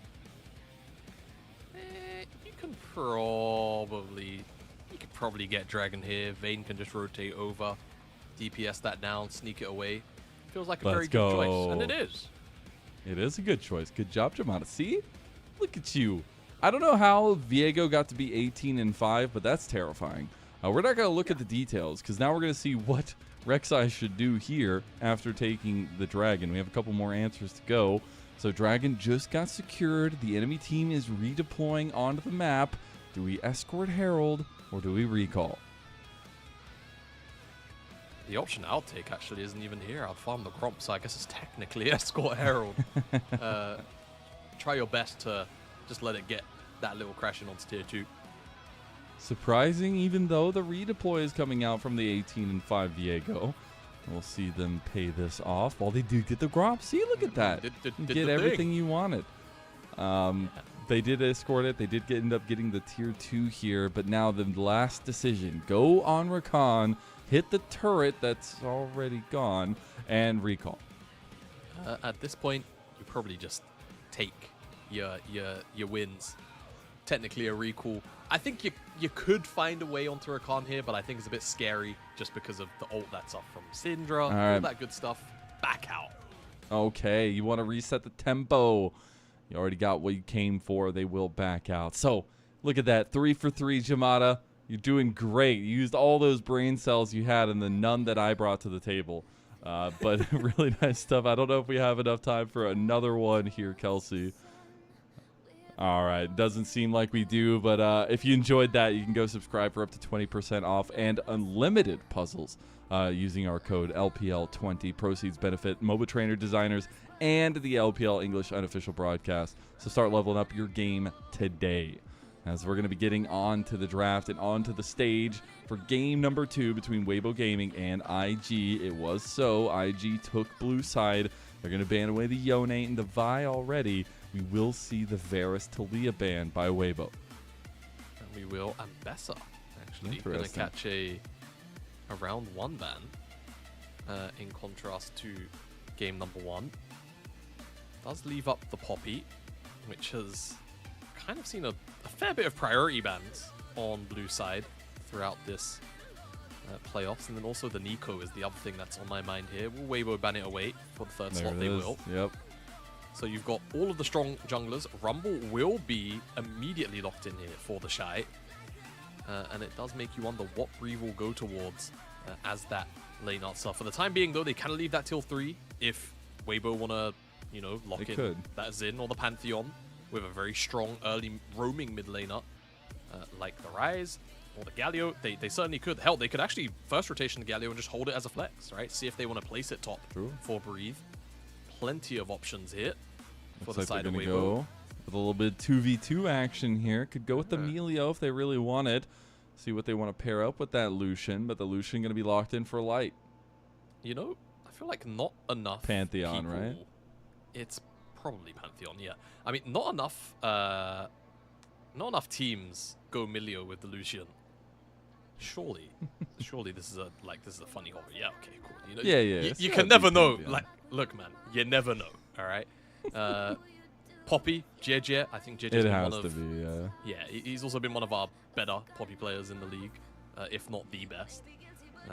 He was the one that was pulling Poppy out before she got real popular last year. Even on at the closing moments of EDG for him. It was always incredible to watch his Poppy, the way he picks apart the map itself. Absolutely. Rookie. Could look for an option here on mid if you'd like, but I would anticipate that Gala goes towards something that can kind of survive or even nullify this Lucian lane early on. Options aren't particularly cold, no pun intended, here. As the misfortune will come This through. has been an answer we've seen into the Lucian a lot of times because you just can at least have that dueling strength in the 2v2. It's really what you're looking for. The question is, what will Mako lock in? And will he make use of a potential counterpick? My expectation here is that we get Erhar's champion. Of course, the Nami is what would be on your mind here. I really like the Milio. I think it's probably his best pairing. Breathe. He just really wants the Cassante, man. He just really wants it. In his defense, he had a really, really solid series on it. Not singular game. Don't get series on champions anymore. Against JDG, right? He pretty much single-handedly brought them back in that game number 2, where he constantly found out pays alongside Erhar. To be fair, it was them doing a lot of the heavy lifting in that number 2 game. As Alistar's going to join the ban phase, I expect another, setup engage support like the Leona will be taken away from Mako. Something along those lines, right? Something that's going to be reliable here, something that's going to be set up will always be the answer here. And Braum is also taken off the board, so I wonder if there's ever a world where we end up seeing, let's just say Nautilus for argument's sake, and then it maybe forces IG to ban away the Leona themselves just because Weibo maybe IG don't want to have to deal with that. Rather, okay, so they're sending a side shot to the Xin Zhao just because they're potentially concerned that the Poppy could go into Mako's hands, so they don't want to kind of fully commit into a choice here, which also suggests to me that we might end up getting Xiaohu's pick here on 4 as opposed to 5. We'll have to wait and see whether or not that comes to fruition. And whether or not IG just decide to ban out the mid laner in the response. And it will be the Victor. What does Xiaohu really want? Ideally, you want it to be something that can really move alongside the Pantheon. Oh, it's so cute. I'm sorry. I get distracted really easily by animals. I don't know what to tell you. I mean, hey, very respectable. Rel, okay, so this definitely, it serves as a bit of a takeaway here from the misfortune lane and also the composition that has Rumble. It does mean, however, Mako could have a pretty good time if he wants that Poppy support. However, the hover might indicate that it will just end up being JJ's Poppy regardless, and that Xin Zhao ban kind of goes to waste a little bit. Yeah, I do like that they were able to kind of mind game Weibo on that factor as well. They will end up just getting that Leona locked in, so that long distance engage, a far cry to what they had in game number 1, and I like this comp so much more from IG. The way to round it out would just be realistically something that scales in the mid lane, in my opinion. You don't have to do anything super crazy here. You've got A lot of The Rise very is strong perfect. lanes. The Rise does feel very perfect, and it also serves as a takeaway, I think, from Xiaohu, because I'd like to say I think the Rise would have been really good for the Weibo composition. Is why I was kind of calling for a 4 pick here from Xiaohu. Does give him the opportunity What do to you go? Xiaohu gets the counter pick here. Game number 2. I mean, Azir's out, Ari's out. I don't want to call out the LCK Galio too much. could be good. Like, okay, it's going to do its job in Prio. It just feels like it's going to kind of suck for a lot of the rest of the game. The Magic Shield is going to be good against the Equalizer. Like, it's going to have its purpose. Where's the damage, man? Oh, like That's the whole meme of where's why the I beef? didn't Where's wanna- the damage? You know, that's why I didn't want to talk about the Galio. I was actually wondering if we would get something like really funky and out there. Like I was going to call out the Casio. We got to see it earlier from BDD. And it didn't look too bad. And it's an old school Rise lane counter. And the range of IG, pretty short. You know, I think it could have been a Casio angle, gives them that scaling. And the DPS, I think they sorely needed in this composition. Alas, though, it will be that Galio. I do like that they're trying to play into that combination of Tian and Xiaohu, though. I think that has been something they've struggled to really pull off, but they have been as of late. And I think that's super important to highlight, especially with the level of play we saw from these two guys in that game, number 1, and how proficient and active they were. The Galio will continue to be that factor for Xiaohu, and he's really taken up the general mantle here with him and Tian being that real big centerpiece in a lot of these fights. They have, I feel like for Weibo here, a lot is going to have to go right in the early game. We saw a very, what seemed preordained early game plan come out of Weibo to set JJ behind. I think they're going to have to look into something very similar for this game number 2. Otherwise, I think that this is going to be a pretty run-of-the-mill game potentially for IG. But you can never really say any game will be run-of-the-mill when it comes to IG. That is just the team that they are as we head onto the riff for game number 2. Absolutely true. It's important to focus on the fact that this series is the end-all, be-all for the loser of this one. Best of 5 matters the most when it is your life on the line. And while we're in Beijing and JDG's home, it is Weibo Gaming versus IG, game number 2.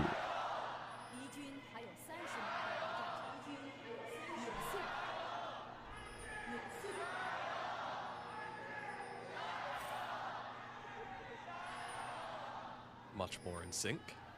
We did predict that though. That guy just has a shirt that says The Shy on it in the front. I like it. I missed that. That's pretty funny. I love it. But this game number 2, I love it because shout out Kelsey Bozer. Both these teams suck on red side, man. So, like, I absolutely expect a little bit of a back and forth nature and why a lot of us expected a 5-game series tonight. Yeah. I can't remember whose stat belonged to who. Maybe you do, Mazel. One team. I have it right here. Weibo Split 2 total, 34% red side win rate. IG's is 45. Huh. Yeah. Yeah. Yeah. Yeah. You know, maybe blue side just is OP. You know, True. I personally, I don't think it is. I feel like it's a small bit of a self-fulfilling prophecy where it's like, hey, you know, we're a red side. Then you get a draft like this where it's like Weibo to have in my opinion, just kind of an objectively worse draft for a multitude of reasons. And I was like, well, if you slam them on blue side, you'd probably, you know, if you're a betting man, you'd probably take them to lose, you know? So we'll see how they crack on. Weibo having the worst of records here on that red side. Tien is going to be pathing down towards the bottom side. JJ's pathing up towards top. So there will be no early action of junglers meeting each other immediately, but there could be a potential play onto Gala Mako. Oh my god. Oh. So only the second Lucian game for Light, obviously, in the split. Hasn't played it in playoffs. Meanwhile, we're getting that engage on bot side. A little bit of desync between him and Erha there. It's getting pushed out on top side. The Shy has a hell of a win rate on Rumble. You gotta say, the couple little things getting a little bit spicy early. Specifically, the fact that double sums down by Gala. Yeah, double sums down by Gala, and Pantheon is pathing bot. Alarm bells gonna start ringing pretty soon here. There's a ward in the tri-brush to catch that out, so hopefully for IG, they won't be dove here, but no guarantee it won't happen. Vision ward will catch that. They know Pantheon's down there. JJ is nowhere in sight because he's getting this top skull. He path towards his top side. His lane of prio. Tien will, however, turn around, do the same thing here. Seems like at the end of the day, junglers will just mirror each other out. A ward will probably come out on the Raptors from Tien. Okay, I like this. This is something quintessential of JJ's Poppy. He always looks for early advantages, looks for early avenues, and he finds it right up the avenue of Xiaohu. First blood for IG. Yeah, I mean, very, very easy play to make. And I mean, honestly, Xiaohu dies on a solo queue timer, man. There's not really much else to say. I think just off screen before we panned up, Xiaohu, I want to say he must have used the taunt. Otherwise, he would have tried to have used the taunt to try and proc phase rush. Doesn't proc it in time, or just didn't have it. He's not able to walk off, and that steadfast presence was really annoying. So fair play to JJ. Makes it work. And we'll now see Tien continue on that full clear. Doesn't really get a reset timer here for the time being. Where JJ goes back. Looks like he'll be going towards the Sundered Sky before he goes into any more tank items. Gala gonna get his back. Gala. Really? Really? Really, bro? I mean, maybe he just doesn't really want it back, just wants to get free damage onto Erha. Meanwhile, the Shy gonna preemptively flash, realizing Tien was coming. That ward buying so much of his life for it. And Tien's gonna try to he realizes, alright, there might have been a ward in that bush. The Shy's gonna pressure out Tien, gonna get a deep ward there as well. Some nice little emote game from Tien, but the Shy may be looking to stop his back here. Finally, Tien will get his back off in the end. Will happen eventually. Got the tunneler. That's actually pretty big. Yeah, nice base. 1,150 gold and some change for the control ward. He's going to be on this bot side. I wonder if he's going to be willing to start up an early dragon. I think once Xiaohu hits level 6, he's going to have a lot of freedom, Tien. Kind of do whatever he wants around these neutral objectives. Shai did just about catch Breathe resetting, so shove in the wave, go back to base himself.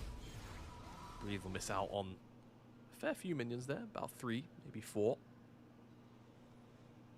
Everything's going pretty swimmingly for IG so far in this early game as well. Boring. To kind of be expected, though, yeah. There's not been... Although level 6 is when these comps really kick off, so I do expect the uptick in tempo and stuff, especially that kind of dragon has been left to the wayside. Tien gonna look to start that one up. Maybe has enough time to finish it off ahead of the grub spawn too, and potentially get that 5-on-5 going. And speaking of the potentials of that, right, who do we really favor at this level 6 mark? I mean, right now I'm gonna favor IG because he's the one. JJ's the one with level 6, Tien is still level 5, and JJ's making his way over. They got the move from bot too. Oh, Weibo, what have you done? They're in a lot of trouble. They are being completely sandwiched for this play. He gets wall banged on top of it. Heroic entrance might just throw Xiaohu's life away for it too. Gala goes down to Light in the end, and Light is cooking here. He's got some good damage here and has those resets coming out. He really wants to try to get that level 6, but the dragon is going to be the focus. Erha stopped in his tracks, tries to get it with the Winds of War from Xiaohu, but won't secure it. JJ gets the first dragon for IG. Yeah, I mean, JJ having that level 6 from that top scuttle, able to just run over. They see Tien start this dragon up on that control ward.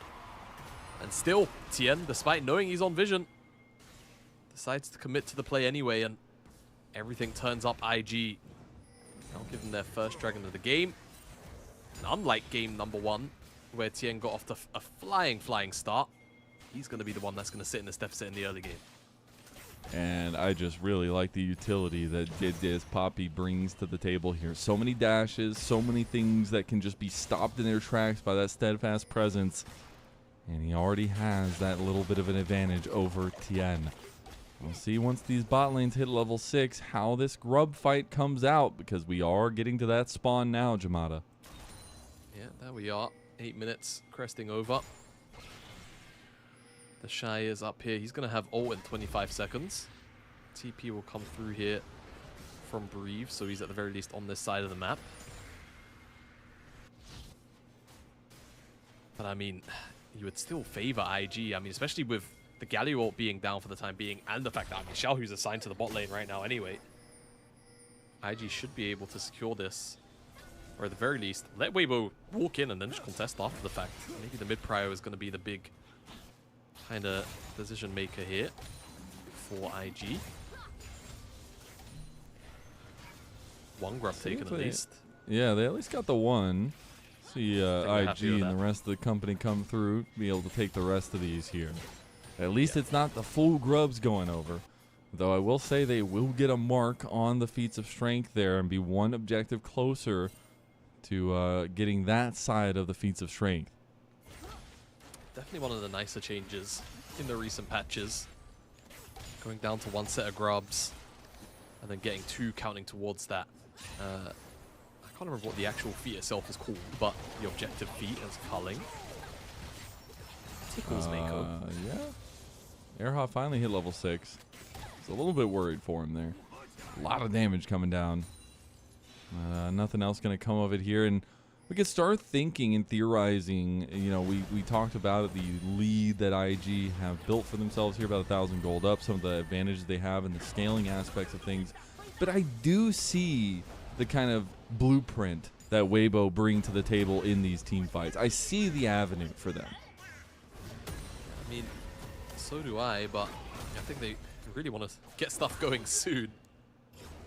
They've got engaged. I mean, it's got to be a tee-off between Tian and Xiaohu, right? Yeah, I mean, that's always going to be the kickoff here. If Erhar also can find, you know, a good angle, I think he's going to be kind of hard-pressed to find frontal engages, right? He's going to kind of have to play in a much more flank-orientated position as they're looking for the Shy here. Oh, they got the all-out Grand Starfall in. The Shy going to pop the equalizer as a red carpet for his exit. Tian in a lot of trouble, pops the shield. The Q3 does not connect from Breathe, doesn't get the slowdown either. The spear will not be enough to take down the Shy, and the Shy should just be fine. I wonder if Breathe wants to go for anything. Meanwhile, bot side, Xiaohu in trouble, will flash away from the solar flare. And that should just be Mako making it a little bit pressureful on the bot side. What a strange way for that to be played out mechanically. That top side play. We'll have to hold that thought for the time being, potentially. It's just going to be Gala getting some damage down. I was wondering if there was going to be anything more funky going on that mid lane. But yeah, Tien just held on to the stun, right? I think he would, you know, he did want the Shy to flash and then he could follow up with that W, but I think he just played to lock him in place so that Breeve's W can connect, right? That is a lot of the damage from the all-out Cassante. Yeah. That ends up getting dodged out on. Now playing the mid lane. Just walks into a wallbang from Dede. Now Erha is completely by himself. Heroic entrance comes in, but it's not nearly enough to save him. Now Xiaohu maybe trying to pick up the slack here, but bullet time on a 2, and the shield is not nearly going to be enough for Tien. He gets claimed by Rookie for a double kill, as another wallbang will come through for Dede. Gala gets his own. It's just a head-scratching sequence of events. Just everything that went down there, from Tien getting knocked into the wall. Light is probably going to have to lose something What here. is this, man? Okay, Rookie will miss 2 Qs, but it's fine. In the end, it's just all about strutting his stuff. And, dude, what is it with these teams, man? What happens when they switch to red side to just lose their minds? I mean, at least in game 1, you know, it felt like IG lost to better coordination, you know? This game here from Weibo is just bad decision making. Erha, you are alone. You stopped Rookie's base. What did I tell you? They lose their freaking minds, man. Like, I don't know what to say. Like, at least they get the dragon, you know? It's a little bit of something. Yeah. It was, yeah, that, okay. That's how we're gonna frame this. He stopped Rookie's base and made sure that IG had 0 tempo to get towards the dragon. That's what happened there, Mazel. We're not big brain enough to see it. Erha just steps too far forward. Xiaohu looks for, you know, more. And you can't blame him in the position he's in. However, the bullet time plus the Poppy ultimate is just a fantastic combo. Xiaohu is the entire length of the bullet time. Tien would have died in it if he didn't have the eat. And then the kill goes over to Gala. Hello. Come back to live and breathe as 3 people surrounding him. No response there, a side lane pick for IG. And I gotta say, it's a little bit of a realization of what these guys' jobs are within this team. If Erha is not there, you have to be able to stop that bullet time for Xiaohu. You have to be able to use the taunt, the Justice Punch, whatever you want to be able to stop that. But if you don't, Gala's just going to have free hitting. And Xiaohu knows how strong Gala can be on a personal level. They played so many years together. And now I'm paying the price for that one as his old teammate finds him yet again. Doesn't end up getting the kill, and they'll give it over to Jie in the end. I think we're in for a fast game number 2, Mazel.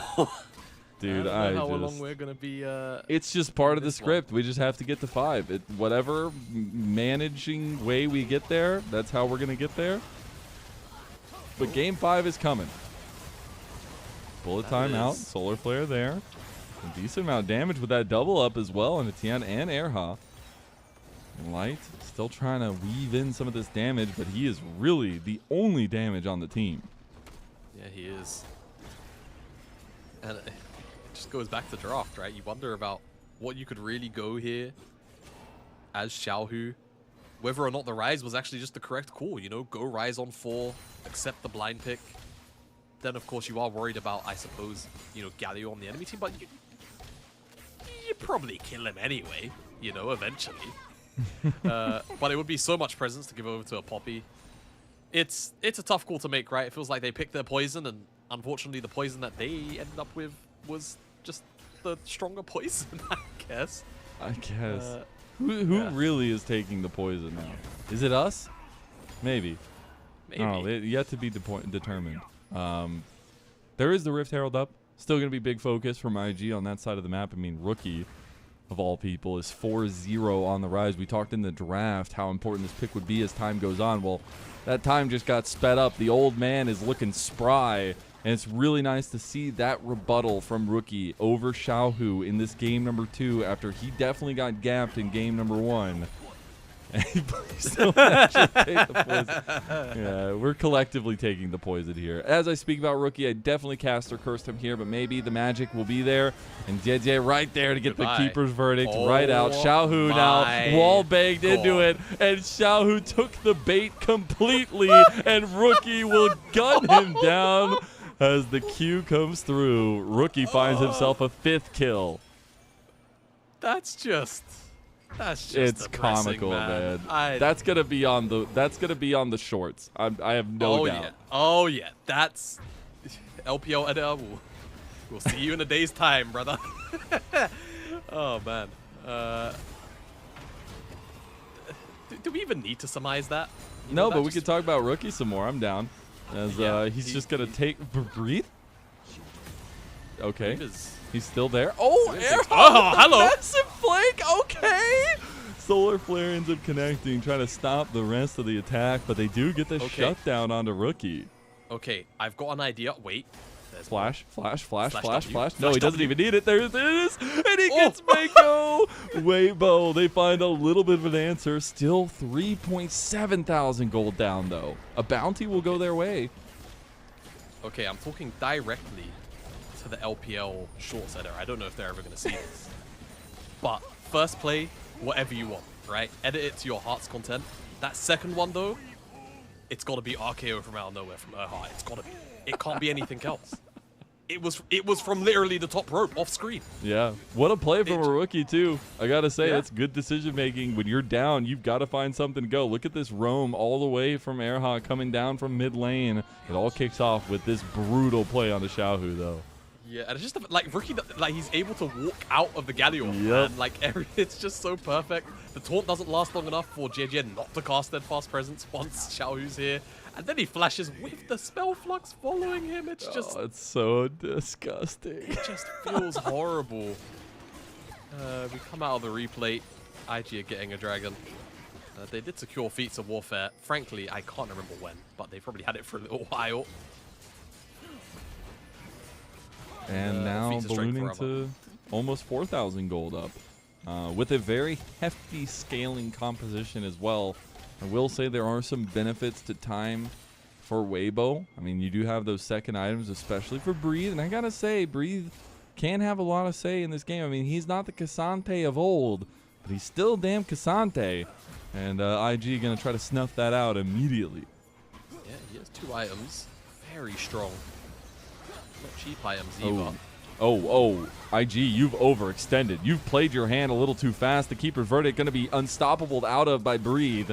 So they bring Rookie over. Rookie is that big guillotine. Light trying to find some damage in. The equalizer on top of all of them with the bullet time. My God. That's a spicy hot pot without the pot. It's Weibo Gaming getting dusted here by another double kill for Gala. A triple in the end. And IG takes something out of nothing. Gala wants more. What's the call again? Gala. That one, yeah. That one. Shout out to Ashin. Yeah, wherever you are in the world right now, Ashin, shout out to you. Hope you're well, King. Yeah. Hope you're enjoying that Ireland air. God, I miss Ireland. It's great air over in Ireland, to be fair. It's one of those things. I mean, Mazel, you're a farm boy, city boy. I am. You know about how that farm air hits in comparison. Anyway, Yeah. we'll stop that for a second. Look at this combo, everybody. We're on the farm now. Yeah.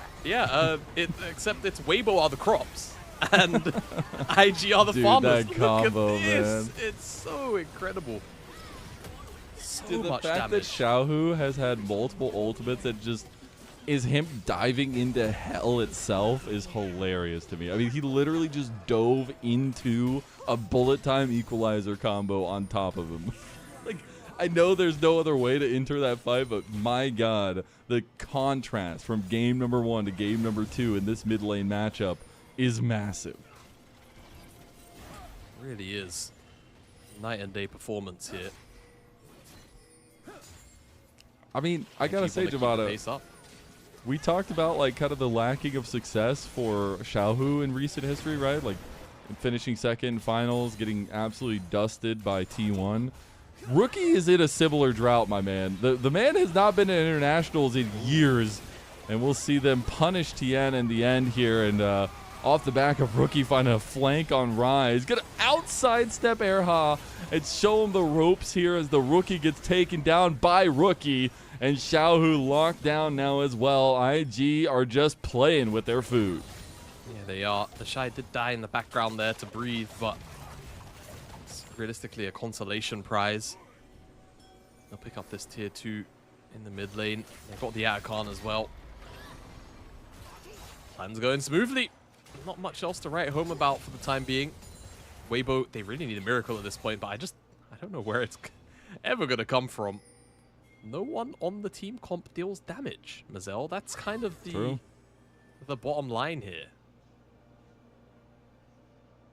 Yeah, I want to keep going because we have this is a very one-sided game. We have a little bit of breathing room here, and I talked at least so much about Xiaohu in terms of like his new story, his new iteration on Weibo Gaming, but it's been a hell of a roller coaster for Rookie, man. I mean, you think back to those V5 days, the undefeated split into travesty of what that playoffs was, and the fact that this man has not lifted a trophy since 2019 is actually wild to me with how close he's gotten to being at that precipice. The TS years where he was picking up the slack on a team full of super names, and Rookie all these years later still not finding that success. I know it weighs heavily on him. Certainly does. I still remember the beginning of the downfall of that V5 run as well. Funnily enough, do you know what organization it was against?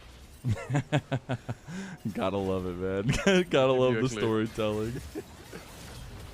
Oh, it all works out in the end. IG, though, maybe not working out here with this fight, although the counter engage and the equalizer on top of it. Oh, man, it's dirty. Xiaohu also just... Dude, just so Xiaohu needs a saving grace. Needs something here. The Shy flashes for Breathe. Goes for the autos. Gets Q3, though. Tries to take down Breathe, and he dies. Xiaohu actually finds the pullback. He's going to shield up as well from that burn. Dede flashed over the wall to try to follow through, but the turret is the focus in mid lane for IG. Yeah, they'll just about break this open. Wondering how much more they could go for. Ocean Dragon to go and retreat back to, so they'll be alright. A little bit of an overextension, and the Shy gets a bit too hypey, but would it be the Shy game without one of those deaths? Not really. It definitely wouldn't be. And Arahawk gonna go down as well, as he will join the general in the mid lane in the 5-death category here. And Dragon number 3 for IG on the table. I don't think we're going to get 4. Maybe we do. We'll find out. Baron spawns in a minute and 15 seconds. Xiaohu, run. Dun, dun, dun, dun, dun, dun. No, all right, the meme, you know, you had to go with the meme. Yeah. Yesterday was Mako's birthday. He's 27. I'm surprised he didn't announce his retirement. Memes aside, congratulations, Mako, on his birthday, but also to continue the IG run here. Something that I know all these guys have in sight is trying to reclaim that glory for IG. It's been so long, it feels, since this organization has been at the top of the table. And here they are with a super team of their own making, try to make that difference. Mako gets caught, wall banged in. Mako flashes solar flare right back, and Breathe is gone. No more life left in the tank, and that's IG pushing with this next wave to try to take a tier 2.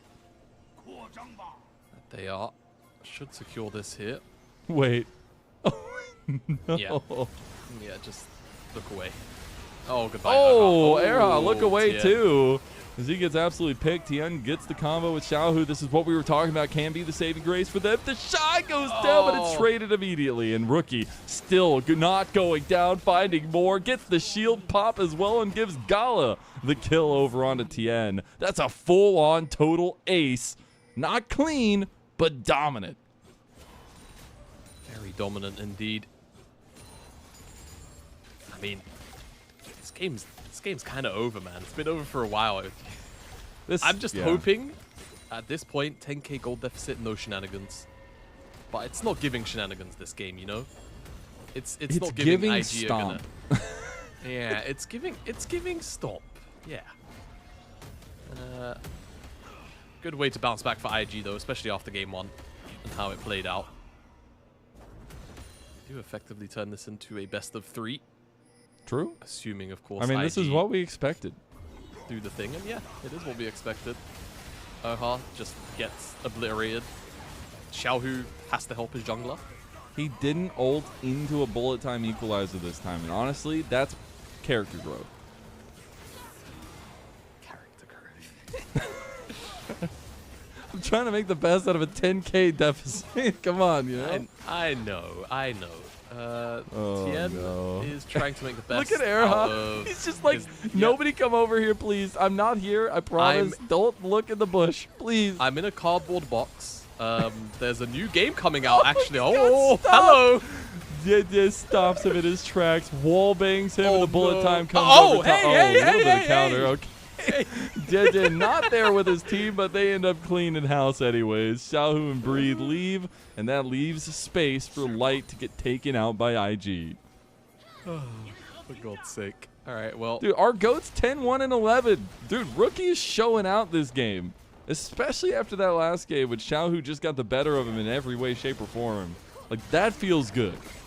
Yeah, I'm doing my best not to gush over my perfect favorite. Best mid of all time. I mean, it might be their last series. Might be the time to go. Yeah, it might be. Oh my God. Things as over as this game. Moser. Bell bottoms, segways, NFTs, and my LoL career. Hey, you just were a part of the grand finals of NACL, Kelsey. Your league career is not over. All right? Yeah. Just want to let you know that.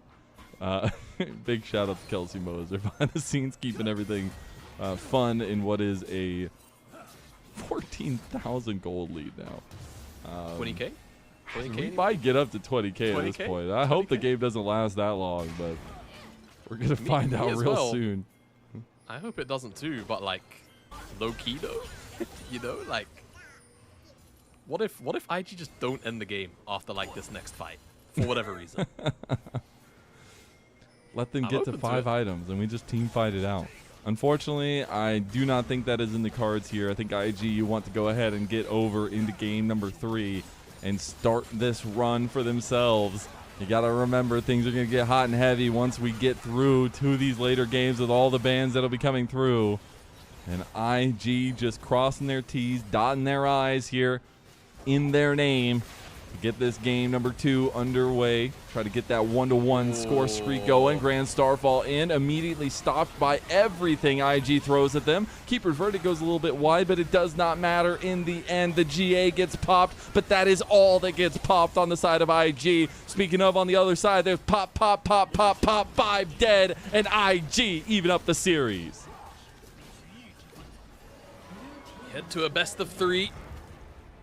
And not to summon his spirit, but like Munchables would often say, we've got a series on our hands.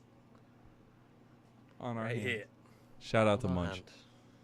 hand. A lot of shout outs for the old guard today. Yeah, I mean, fantastic game from IG. The draft, we kind of expected that if Weibo didn't get off to a real, running start, hit the ground hard, this was always going to kind of be the end game here. There's just so much poppy value, in this game, and yeah, GG maximized it quite heavily. And it felt like we never got to see the best of, Pantheon, Galio really dominating a side lane. No easy target, just because of the tempo and the nature of that game. Oftentimes you'd like to see the Rumble like really abused, and it just never really ended up happening. That coalition of powers never really came together to stop that and really get things rolling. Weibo just had nothing to answer for, really. I don't know what it is about red side. What's in the water? Maybe it's lead, or maybe it's asbestos. I don't know. But something on red side is... I got the laugh. That's all that matters. Something about red side just makes these teams lose their mind. We talked about their red side win rates as well. And yeah, the 30% around for Weibo Gaming feels real bad, but it's obvious that there may be a reason why for that. But I'm sure they're going to be back on blue side. We start thinking about all the picks that are going to be taken off the table at the end of this next game. It'll be 30 total in terms of with the bans, as well as the 20 champions taken out from the first 2 games. And we've seen a lot of the comfort from both sides be taken off the board, so I got to imagine we're going to start getting to the nitty-gritty. You'd like to think so. There are still a lot of those powerful junglers up and available, because you've had more off-key ones, right? From the get-go, game 1 it was Neferi and Wukong. This game here was the Pantheon, yes, but then on the opposite side, the Poppy. So still got Xin Zhao, still got Vi. Then of course you start to hit the slightly lower tiers. The Trundle has been one that starts to like come out, especially when Sejuani rises in priority. And hey, both of these junglers, very prolifically Sin players, to say the least. So one of them even has a skin for it. One of them owns a skin. Yeah, it's one of those things. So we'll see as we progress, to at the bare minimum now, game 4, whether those picks end up flying through. But yeah, real nitty-gritty stuff starts to really kick in now. Game 3 onwards, do we start to see things like the Nico actually be allowed through and traded in the bottom lane? Of course, I mentioned the Vi already. Talia, the other big one as well. How do these teams want to trade across these picks? These will be the questions we will find answers to once we get around to the next set of drafts. The question I want an answer to is, can we please have a good game of League of Legends? Please. Like, these 2 games have been brutally awful, and I really hope we get the kind of contested game that we expect from these 2 teams, and not just trading blue side wins all the way to see who gets game number 5 blue side.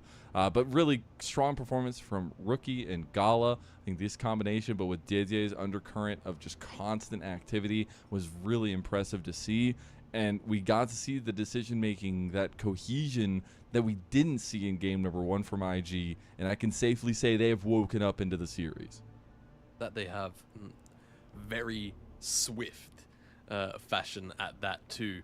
I think the end game time there was just over 30 minutes.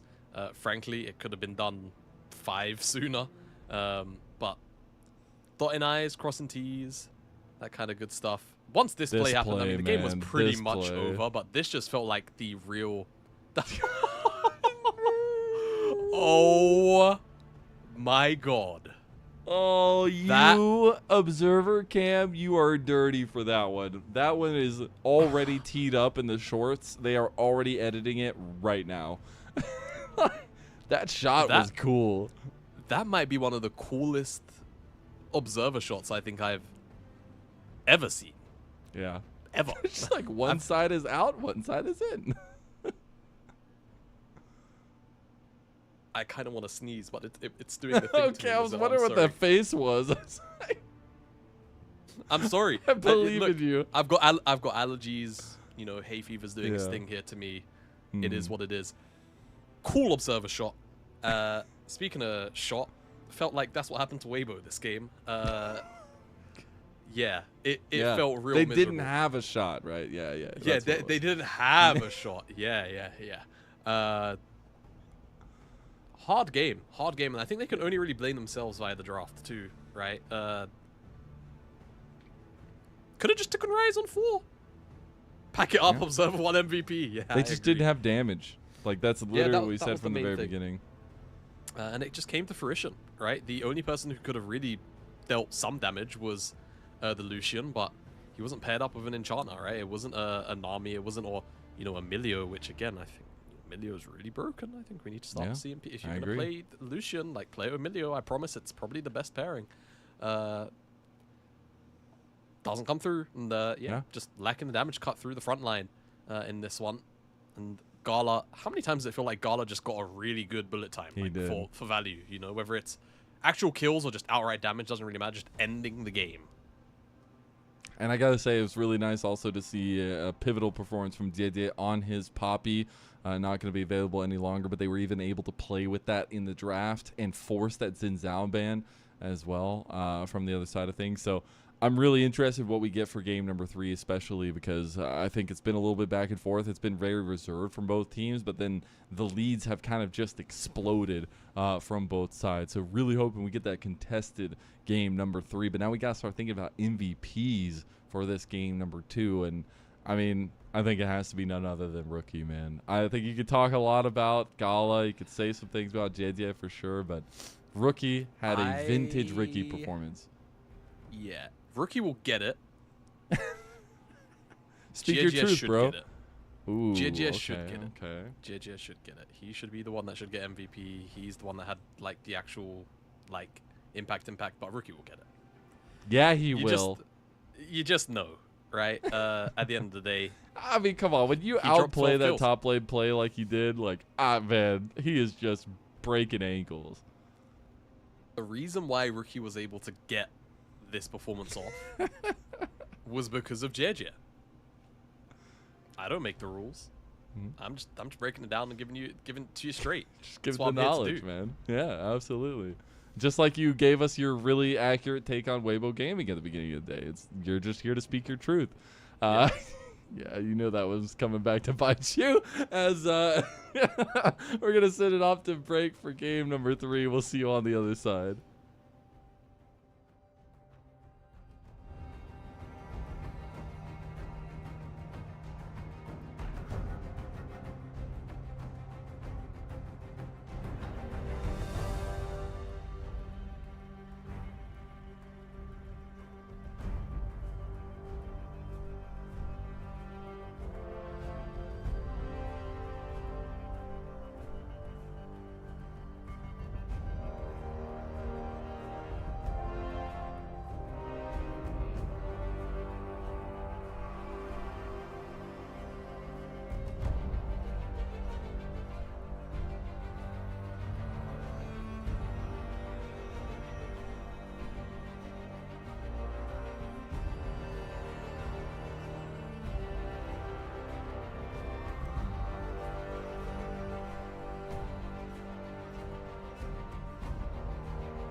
Welcome back, everyone, to LPL English, your unofficial home for everything LPL. I'm Mazel, I'm joined by Jamada, and what a game 2 it was! I said that in game number 1. I'm going to say it again because it feels like the series is just about to get started as we tie up 1-1. IG dominate Weibo Gaming across the board in game 2 and deliver a 15,000 plus gold lead victory. It was decisive, it was clinical. Just fair play IG, right? It felt like Weibo had to snowball somewhere on the map, and they were just not able to really hit the mark anywhere. And I think a lot of it really stemmed from, you know, the early pressure and presence that JJ showed on the map. Shutting down Xiaohu set Rookie up for success, ensured that, you know, he was one that hit level 6 first. He was always able to move in more important ways than Xiaohu to plays, and it really prevented any kind of possibility of Weibo ever getting into that game.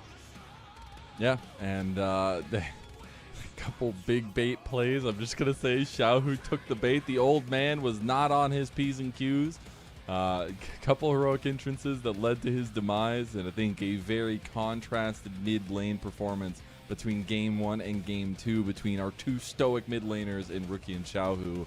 But now we got to start thinking what's going to be cooking for game number 3. Big jungle matchup that has kind of gone through in terms of bans is the Vi and the Xin Zhao. We'll see if that continues to be banned away, if we're going to finally get those unlocked. But this game 3 is a stepping point to potentially continuing your lower bracket run, and for the losing team to be backed up against the wall in the final series of your split potentially. Yeah, I mean, you'd be gone for a little while too, you know. A lot of international tournaments between the end of playoffs here and then, of course, summer. It's not as extended as a break as if you missed playoffs, obviously, but still a long time off. And both of these teams would love a shot, making that run to the lower bracket, through the lower bracket, sneaking into the top 2. And, you know, again, if there's ever going to be a team, an organization that does it, these are your front runners right now. Yeah. I'm just going to say it as well, simply because, bro, Top Esports kind of look like they suck now. That's bold. There's that, right? I mean, look, we it seems like we have a little bit of time, so let's get into it. Top Esports, you really sit down and look at the games. They might have finished top of the table, but those weren't clean games, bro. There were a lot of games where they really kind of just snuck away with the W. And I felt like the writing was really on the wall for them to play against a good team and kind of just get their shit kicked in, to be honest with you. I'm going to frame it like that. They needed that. Hopefully, that BLG series is a big-time wake-up call for them. And, you know, we get slightly more decisive-looking, like, games from them once more. But for see, the time imagine being, if WE make the run. Oh my God, the generational run. For the time being, if you're asking me, of the 3 teams, who do I think is most likely to make it into the top 2? I would almost be more inclined to pick Weibo than I would Top Esports. And I think that is just a testament to how shaky Top Esports have weirdly looked when you get down and dirty into the games. Speaking of getting down and dirty and into a game, Game 3 draft on your screen. Game 3 draft started off now. The Xin Zhao will stay a priority ban here in the first phase for Weibo on blue side. We'll see if the blue side wins continue to be the major factor in these picks. But it is going to be the Silas and the Xayah also banned away. So changing up those first round bans a little bit for Weibo's side. On the other side for IG, not changing up too much. Going to continue banning that Talia as well as the Nico ban, waiting on that final one for them. What this does mean, though, is that Varus and Yone are both currently available. True. Are IG going to ban either of them? Or are they going to leave this up for a trade? They ban away the Vi. So expect this to be Varus' first pick. Usually it's the higher of the 2 on the ladder. And the hover does suggest that will come in. And now IG have an option. Do they want to go Yone and Sejuani?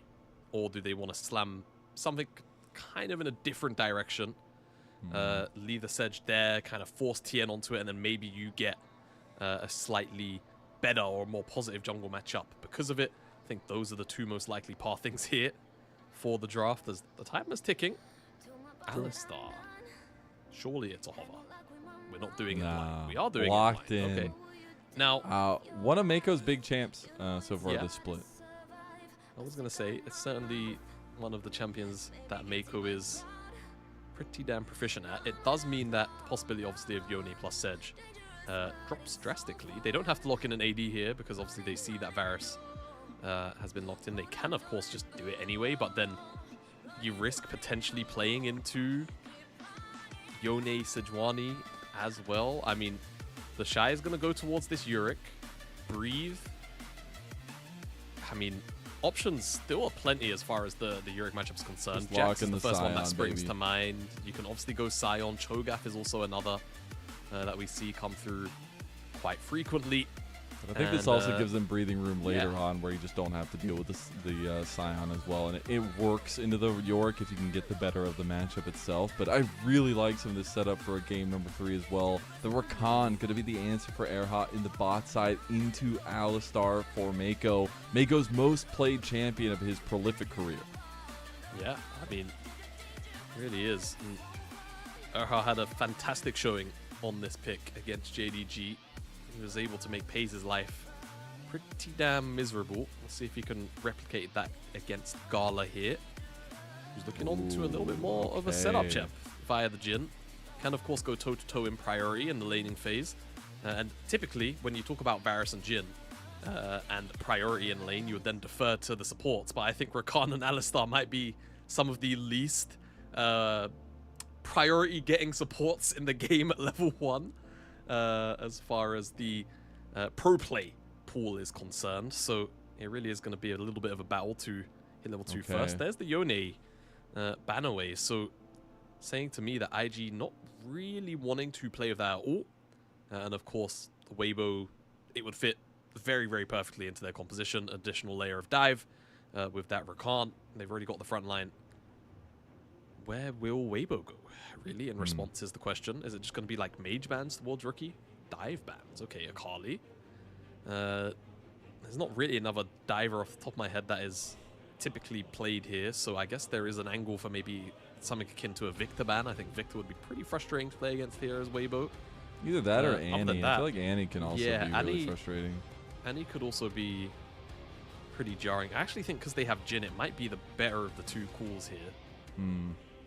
We'll see what Jhin hates to see an Annie coming. Well, IG don't want to play Annie either. Yeah. So, I mean, in fairness, if you recall back to 2023 when Annie was meta, Xiaohu, well, he had some good games on Annie and then he had some bad games on Annie. I know that seems very broad, but genuinely take that at face value. Sometimes this guy would make Annie look like the most broken champion in the world, and in other times, he made it obvious as to why it was recommended by LS for new mid laners. Yasuo, man. Yeah, so calling out, of course, you know, Ricky and JJ playing the Diana Yasuo combo, so just kind of calling that one out, which I like respect. It's the Lydia still nonetheless. And I wonder if Rookie's got another AD champion up his sleeve. I mean, Rookie also quite infamous for something like the Jace. Right? He used to play a whole bunch of Jace mid lane. So I wonder if this is actually what's going to end up being the lock-in here, depending on if the matchup looks good from what Xiaohu and Tien lock in.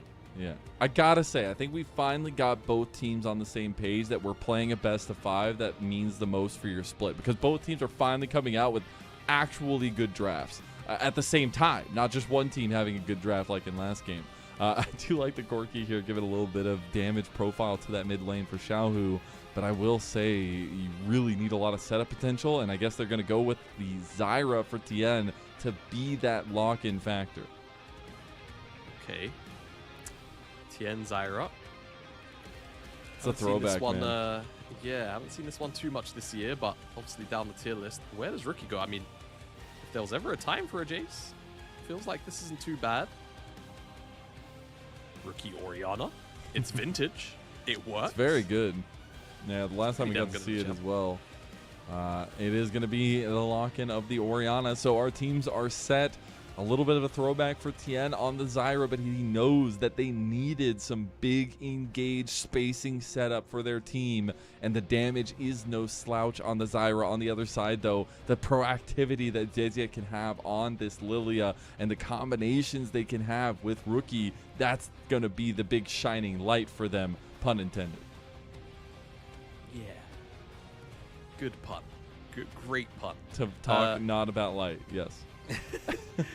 I feel like Breathe is going to be the other like weird silent X factor here. If he doesn't get put really far behind, there isn't like a great tank buster on this IG lineup. Obviously, you know, Lilia can get through a front liner over time, right, with the true damage on the Q and the Leandries and such. But that, again, keyword time.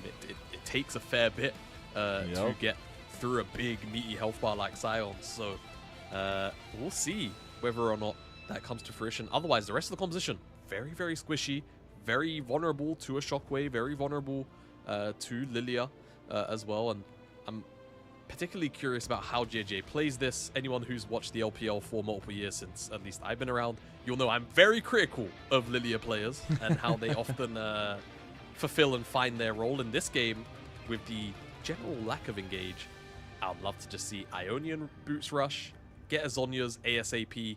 You are the instigator. Flash forward, get the multiple man sleeps constantly. That's what you really want to see as much as you can. Let's wait and see if JJ pulls that one off, though. It's going to be a big light on the jungle matchup. We're into game number 3 now. Weibo Gaming versus IG.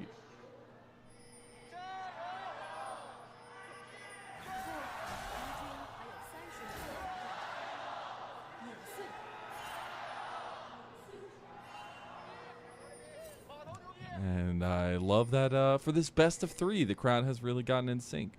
I'm glad to get this game number 1 underway. No, game number 3 in this best of 5, as this series is expected to go the distance. And I find it interesting that Blue Side has found so much dominance already in this one. But we will see if that almost 50% win rate on Red Side will end up paying out for IG, and if they can take hold of the series, because somebody of these two teams has to step forward to match point. I mean, this draft is infinitely more playable for IG than Weibo's was in Game 2. No major shenanigans, though. I will say it looks like IG are actually going to give JJ a leash. It's not something you see in 2025? super commonly. What? Now, my expectation here is that JJ is going to do something with this, right? Being able to get a leash here really does, you know, give you that little bit of a buff, an edge to the overall clear speed. Gala's going to be a pretty annoying trade. Yeah. Hates his life here. It's a poke Varus, which makes Jin's life a living hell. Yeah, lane not going to be fun. Yeah, like you said, it's 2025. Not often we see leashes. See if it's actually going to amount to anything. The big difference between Zyra and the Lilia here is that Zyra just clears significantly faster on the first clear. And it's not even really close. You can see Tien is already transitioning over to the Wolves, pretty much on it. Whereas Lilia just finished the Wolves now. So we'll see just how much that leash is actually going to help out. Why are they running? Rookie's Orianna is the most played champ of his career at 64.5% win rate. And over 100 games. It's a lot of games played. Not a bad stat to hold. It's about almost a little bit better than a 50% win rate, this split at least. But on the other side, I want to go back to the Tien Xiaohu picks. First picks of the split of the Zyra Corki for the two of them. Obviously very experienced on the picks itself. Look back just a couple years to the proficiency that Tien had on the Zyra when she was big in the meta as well. One of the most lethal Zyras in the game. As we do see a nice little level 2 into the bot lane. Airhawk gets hit by the Deadly Flourish, and first blood goes to Mako. Just an overstep, an overreach, and Tien The response, Breathe gonna flash out of the wall. The Pandas can't stop him now. The Shy flash is too late. Gets hit by the slow. And one more auto. It's enough. Tien gets the response on the other side of the map for Weibo. Yeah, I love the fact that both Breathe and Tien were trying to predict the Shy's flash. The Shy just holds it, like doesn't press the key. JJ might be able to stick around here. Oh, so Tien isn't going for Skull because he wants to make it to his second rotation. Raptors here. You can see Xiaohu also on the minimap is covering for this. So JJ is not going to take any risks in attempting to make that invade happen. And we did see some brief shenanigans of the wave on the bottom side of the map, but nothing will come of that either. So first blood did go over, of course. Well, not to Gala, up to Mako, and then that counter punch up in the top side does leave everything a bit even Stevens. There is one thing I would like to talk about, as long as we don't get memes pretty much everywhere.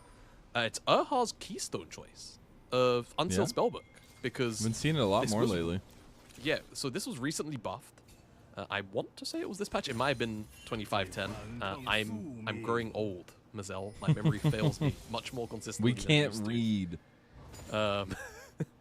Fortunately, Erha's got a book full of unsealed spells that he can read.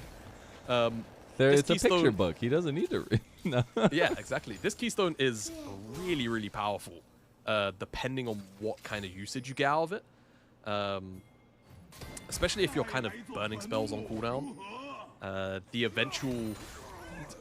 Effectively, what you want to do with it is you want to get out all of the spell swaps early on, ASAP, so you can get the really overpowered 90-second swap timer, which usually hit around just after the 20-minute mark if you're doing everything right.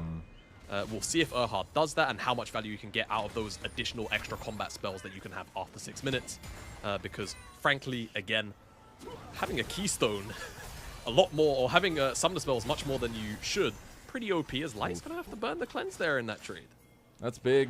I mean, if you can just get up under this poke Varus, it's definitely going to feel really good. I mean, even in this early part, doesn't really have much to speak of. Going to be trying to stack up that tier. I love the shenanigans we're getting between the junglers, though. Jeze ended up getting that Scuttle Crab, and then Tien followed him into his side of the jungle, trying to keep pressure on him. In the end, it does seemingly end up being Jeze in the lead. And I gotta say, the clear speed for both these guys is gonna be impeccable, but it's really about their impact in these fights and around these objectives. No dragon started up just yet from either team early. Grub's in about 1:45. See if that dragon does get started up. I would expect that Grubs is what gets contested first, honestly. So JJ has a bit of a window here where Rookie's gonna get prio on this wave. You can see in the mid lane. And then, of course, Gala and Mako are just kind of holding their ground right now. Pings are actually coming out onto the dragon from Weibo, so they know that this is like a decent timer. They know that the shot doesn't have mana either. Yeah. Decimating smash in. The pandas, though, you know? They're hard to deal with. Yeah, they farmed the wave. They farmed the wave. What is the Panda Maiden called, then? We got to think of a good name for the Panda Maiden. Panda Madium? No, that doesn't work. That's too far. Panda... No. Well, you could just say Pandemonium. That's what I was gonna say, but it doesn't. You got a maiden somewhere. You want to, right? Yeah. Well, we'll workshop it. We'll workshop it. We'll get back to it. We'll get back to it. No, but it's gonna be something hard to deal with for sure. But I got to look at the map states now. Still no dragon. Some lane adaptations coming out potentially here. They're moving the Shy down towards this bot side of the map, and now resetting Gala to potentially go top. Seems to be what they want for now. I mean, I wasn't expecting an early dragon contest, so not super surprised. There's Erha using TP to cheat a little bit of tempo here. Not the most explosive use of Spellbook, but it does get the job done, and he'll get a little bit of preemptive vision down. We're going to track this, Mazel. Okay, That's what we're going to do this game. I mean, this is literally like... Spellbook usage. Do you remember how insane Zyra and / Brand, when they were the big meta, destroyed Grubs? So maybe see a little bit of that here for Weibo as they've already started up. Gonna take the second Grub. Did right around the corner. Erha Going to be focused on Mako. Going to be forced to flash away as well. Does end up making it out, and all 3 grubs go to Weibo on a double marksman composition. Erha going to be focused in on Gala. Isn't going to find much in the end. Does see the vision played down there. And the 2v2 will readapt towards top lane. Yep, it will for the time being. GG. Oh.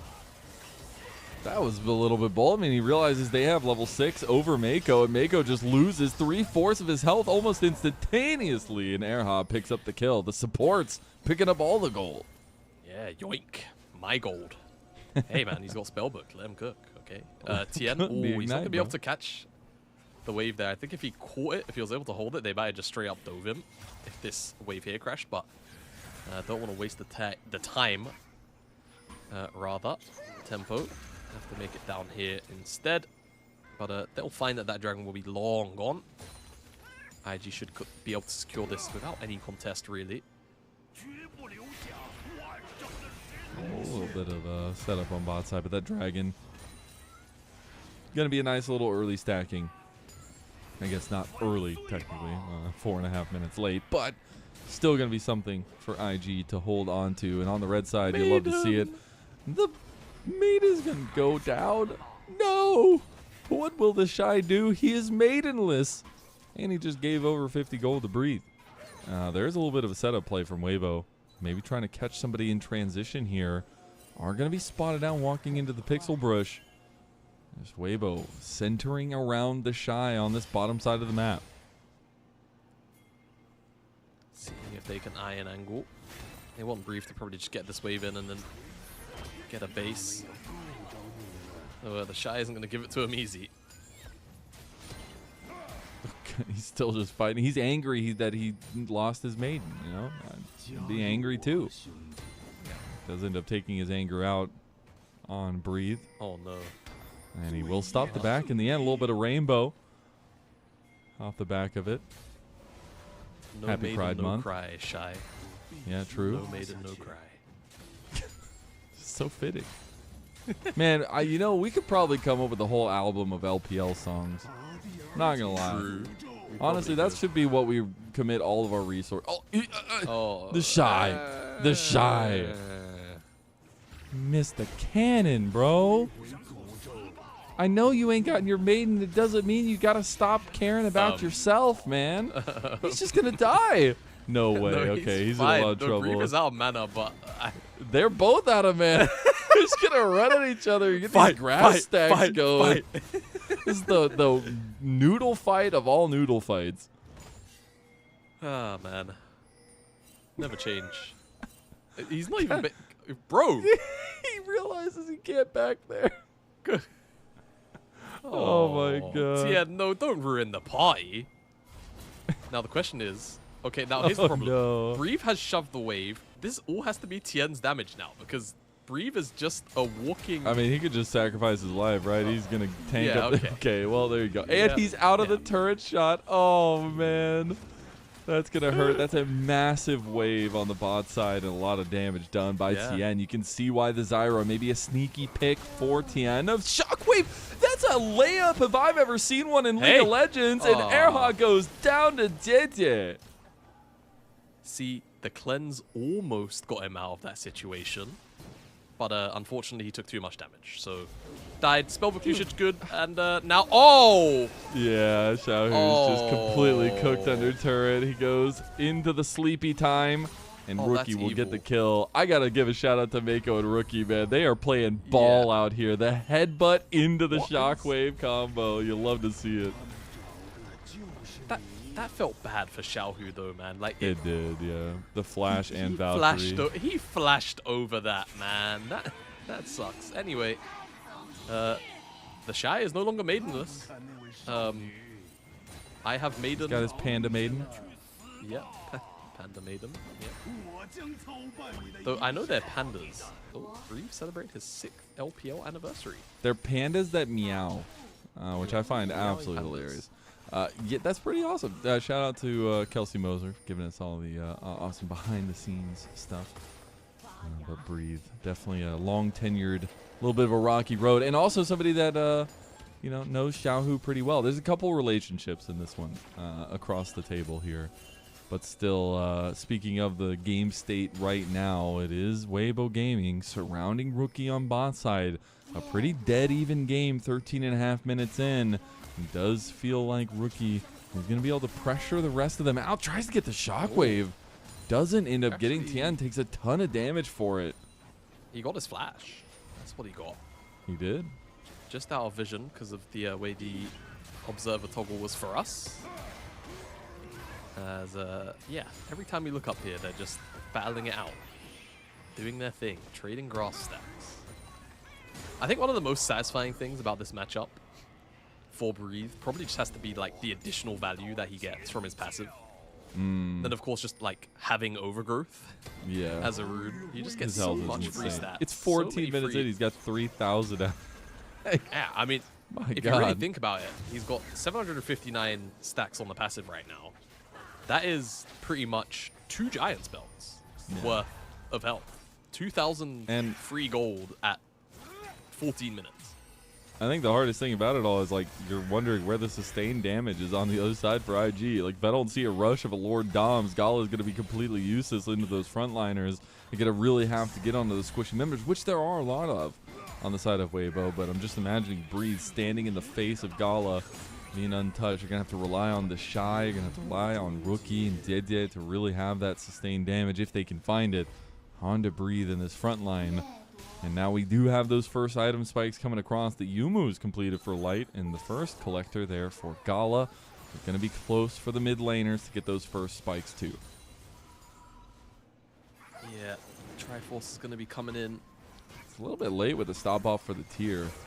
And he got the tier way late. I mean, Rookie had his tier and finished his Archangels, already evolved it into Seraphs. Yeah, also the Merc Treads were picked up. Most expensive boot that Xiaohu could. Obviously into AP mid jungle. Yeah, rightfully so. See it still. It does feel like a bit of old muscle memory building though. I don't necessarily think this is like the Merc Treads game of all time, right? Yeah. I mean, it's the first pick for both them, him and Tian, so far in the split at least. Which is saying something in a, you know, series that matters for your entire split, and see if you're not going to be seen until summer. For all these big names, I mean, they're willing to flex a little bit of their muscles. They are. Breathe is getting a little bit of bounce action in. Some proxying. Might actually, I mean, it depends on if Weibo want to contest this. And it looks like the answer is yes. Breathe is rotating down. Could have gotten a lot out of Xiaohu? Yeah, okay. He's safe, I guess. Yeah. Confidence. Oh, Deadly Flourish in there. Erha's just going to pop quickness and try to block it. 4 shots going to connect, and Tian's already down. The shockwave comes through on the back as well. Breathe going to get a nice decimating smash. Mako makes it out alive. How many times has Mako made it on a smidgen of health? The Shy can't connect, but maybe he doesn't need to. Pandas are cooking, but they're not able to find anything. IG strike and end up getting their dragon stacking as well as the kill. Chemtex will be the soul here. Doesn't feel too bad. This game taking less damage here against Poke. Oh, the scuttle does JJ a solid there. My goodness, he is very quick. He's with very the blue fast. snipe. That's the power of Bambi in the jungle. It is really nice to see kind of the consistency we've gotten from both junglers so far. I will say, though, if we're looking at the state of things now, IG have a lot of proactivity available to them. Tian just getting caught. Unfortunately, nobody, like, that's the way they built their comp. There's nobody else but the Scion to really block those kinds of things. Yeah, and the Scion wasn't quite there yet. Key thing, Mako squeaks away on 1 HP. And Light forced to use the cleanse, and then eventually the flash away from the cage as well. Just a great fight all in all from IG, and even if they lost Mako, they still got the objective, and it would have just been a 1-for-1 they'd happily walk away from. Do you think swirl seeds taste good? No. Okay. No, well, to me, you don't think Tian's enjoying that? it feels like it would just be like some kind of plant. Well, it's small seed, you know, like it feels like it's gonna be like a plant meal. And like I personally, I just can't get out of my head like all of the vegan alternatives to like meats, you know. It's like just a beyond swirl seed, you know. yeah. Good times. We'll go with that. Yeah. All I right. mean, yeah. Well, I maybe just, we'll be able to ask Tien how they taste later on. We'll see, though. It is still, though, already a little bit of an advantage going the way of IG. It's not much to speak of 19 minutes in, only about 1,000 gold when both teams have a lot of scaling options. And that's what I want to talk about next, is where the pressure lies for both teams. You have a double marksman composition really teed up by the CC around it for Weibo Gaming. Yeah, and that's really going to need to be the key here. The poke aspects of Xiaohu and Light really need to do their work. IG, much like game number 1, where there wasn't a lot of reliable engage, you know, IG suffering from that, whereas Weibo, at the very least, they've got the Rakan, right? The Scion can be used as kind of a dummy, a middleman. And that's really how Weibo want to operate. Get the poke out, have Erha, you know, be allowed to find a good angle, and just kind of play off that. That'll always be your way in here for the meantime. However, IG in the lead and keeping themselves at arm's length away from Weibo. Now, the blue buff will go over to Light, giving him some of that more poke potential there. Atacon up on this top side could be a little bit of a landslide. Mako getting caught, though. He's in a lot of trouble. Going to get the heal out as well to get away from that engage. A piercing arrow back on the fight. And Mako will be forced to back away from the Rift Herald that Weibo wanted. Great pick. And Mako was not willing to... Dude, observers, you're on one tonight, bro. Like you know, I've the never seen that like, passive aggressiveness. The observer just very obviously, for anyone who didn't catch the context clues there, wanted Mako to go and eat the plant and then just IG to go back and contest. But evidently, they just weren't really feeling it. That's wild, man. That is wild. I have never seen that. We've seen zoom-ins. We've seen everything. And maybe a little bit of zoom-in on Xiaohu now. Mako is looking for an angle. They do know somebody's there now that they saw the ward get placed down. Mako will back away. God, that's so funny. It's so funny, man. I've never seen that before. There was all just right. a level of We've been waiting on this. We've been waiting on this. This is the Tien lower third from Kelsey Moser. Tien opens the comedy club. Been said after beating TES, the farce is over. But today, the comedy begins. It's a hell of a quote. It's actually hilarious. The back and forth that Bin has just represented, I guess, in their wins and their interviews, but Tien having a little bit of a response there. And so far, maybe a little bit of a response on this Zyra coming in clutch for game number 3 as the Rift Herald will charge in mid lane, get that outer turret, and Xiaohu will do his due diligence in the side lane and take another one. They will indeed. Mako's on a pretty good angle here. Tien. It's his sole point. Yeah. Flash steal it. Tien's gonna get it. Do it. Do it. No, okay. It's not going to be good. They Now did the get about question half health is, on the tier 2 and top What is side. Mako about to do? I think Nothing. everybody's scared in this mode. Like, Okay. Tien was also terrified that Mako was behind him, but then they realized Mako is the only one over here. Has a little bit of ships in the night there. Going to get the flash out of Mako, but that is sole point on a Chemtech Soul for IG here into this game, only 22.5 minutes in. Exactly. I've got some bad news Yes. on the spellbook tracking. Okay. Erha's been sat on this exhaust for a long time. He has.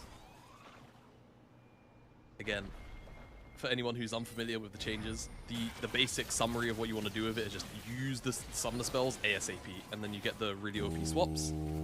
As hello. Look at this. I really like this angle from IG. They don't want to walk up the choke point because they realize this Zyra with the Stranglethorns can absolutely rinse them. Weibo will be forced away from the play that they started.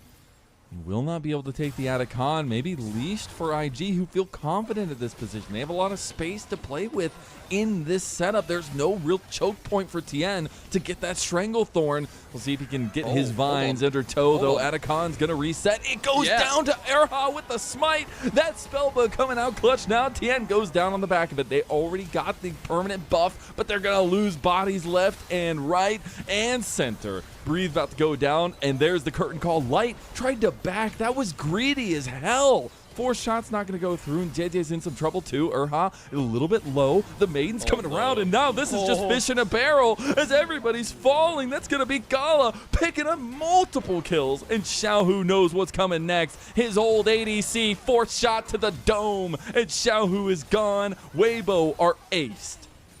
They might have gotten the Atacon with the cool double smite tech, but they kind of got aced doing it. IG, I think that's going to kind of just seal very firm control over this game for certain. If you didn't think they had it before, they should have it now. Baron's in 40 seconds time, you expect just recalls to come through, set up to remain on this top side, and just see if they can force Weibo into another fast and very, very snappy decision. There's that double smite. It's kind of hard for IG to do anything for Weibo, or rather for JJ to find the timing. He just kind of has to expect it. And yeah, the fight is split apart very, very quickly. Tien dies for his sins. A lot of damage does come out from Xiaohu, but the fact of the matter is more damage is finding its way onto the Weibo health bars, and then they will end up corralled underneath this tower. Oh yeah, this situation sucks. Yeah. Not the best place to be with a bouncing grenade. Really appreciate Gala's entrances into these fights as the Jin, really finding his marker here, 5-0-2. And on a Jin of picks that we said was really utilitarian in this one, was really setting up everyone else around him, but now he has this kind of mid-game spike that's going to be really powerful to play around. 3 items in with the RFC and IE both completed. He is incredibly powerful. And he knows as well, he doesn't really need to hit breathe. You know, as long as he's popping these shots at the squishy targets, he's doing his job. RFC also speaks to the fact that he understands that the range differential between him, right-clicking champions, and the spells cast is quite high. So being able to weave in those RFC auto attacks are very, very potent. See how it comes out here, but the map setup is really good from IG so far. A little bit more than a 3,000 gold lead for themselves right now. Not at the end-all be-all, as you have to remember, this is a double marksman comp from Weibo. Their scaling will be inevitable. Tien will be a monster in these later fights if he can get the right Stranglethorn down. You gotta start thinking about the little ins and outs, the side lane pressure the Shy is going to be bringing, and honestly, this pickup of gameplay that IG has had across these last 2 games. Tien just dies in front of the Baron to Rookie. He's shaking his head. He knows what just happened, and he knows this could be the precipice to put Weibo with their backs against the wall. Their backs are against the wall already. Look at him. Look, he's so upset. That cannot happen at this level. In a series that it is your defining series, if you are continuing in split number 2, those moments cannot happen. And now he has to sit there and watch his team try to connect with this Baron. Mako's found the flank of all flanks. Erha will see him in the end after he blast cones over, but it might be too little too late. Mako's in there like swimwear, baby, and Xiaohu will end up getting pressured off. The double marksman, they are not online yet, and Xiaohu gets hit in the back by Gala. Here comes this big curtain call. It is going to try to pick off Breathe, doesn't find him. Mako going to get the lockdown with the deadly flares from Gala, and he has a heat-seeking missile on his RNG teammate of old in Xiaohu, and that's going to be another clean fight from IG. And it's going to lead straight into the Dragon. The clean fight will result in an uncontested objective, which will give them Chemtech Soul. And with Baron in pocket, you expect that should just be the base being broken open after this reset. That should come through here for IG. And it's been an excellent game 3. A real solid bounce back. After what felt like a very, very muted game 1, game 2 and game 3, IG have completely come alive. They really have. They realize the importance of the series, but it's also step-ups from a couple members that maybe have had some quiet series in the recent history, especially Rookie and Gala. You get these guys because you expect them to be able to pick up the mantle when it matters most. And here in these last 2 games, they have 4-0-5, 5-0-3, and that is a hell of a scoreline to have going into a Game 3. That means momentum just completely goes into your favor. 4th item completed for Gala. Rookie gonna flash out, get the shockwave back. Xiaohu can do nothing as the swirl seed connects. He's gonna get the lilting lullaby and the burn from the Leandries. Oh my goodness, Weibo Gaming. They have been completely gapped in this Game 3. They really have. Look at the frustration on every single one of their faces. That is brutal. See it, especially in TN. I don't want to single him out, but I mean, he knows. Story. Like, we know he holds himself to that regard, right? Yeah, he does, and he is on top of that as well. Particularly emotional player. It doesn't really help that. I mean, him getting caught out on that Baron was what's led to this complete explosion of the game state. 2 inhibitors have dropped. That's what happens at this level, man. Walk out with that. Okay. All right, yeah. He's going to have a little bit of fun with this one. All right, the 4th shot going to hit onto Airha. But, I mean, these are the kinds of things, especially in the LPL, momentum is king. And one slip-up like that against a good team will just mean the game goes completely out of hand for you, especially when compositions are this tight-knit, when we talk so much about the fact that both teams finally have playable drafts, and it still ends up in a one-sided affair.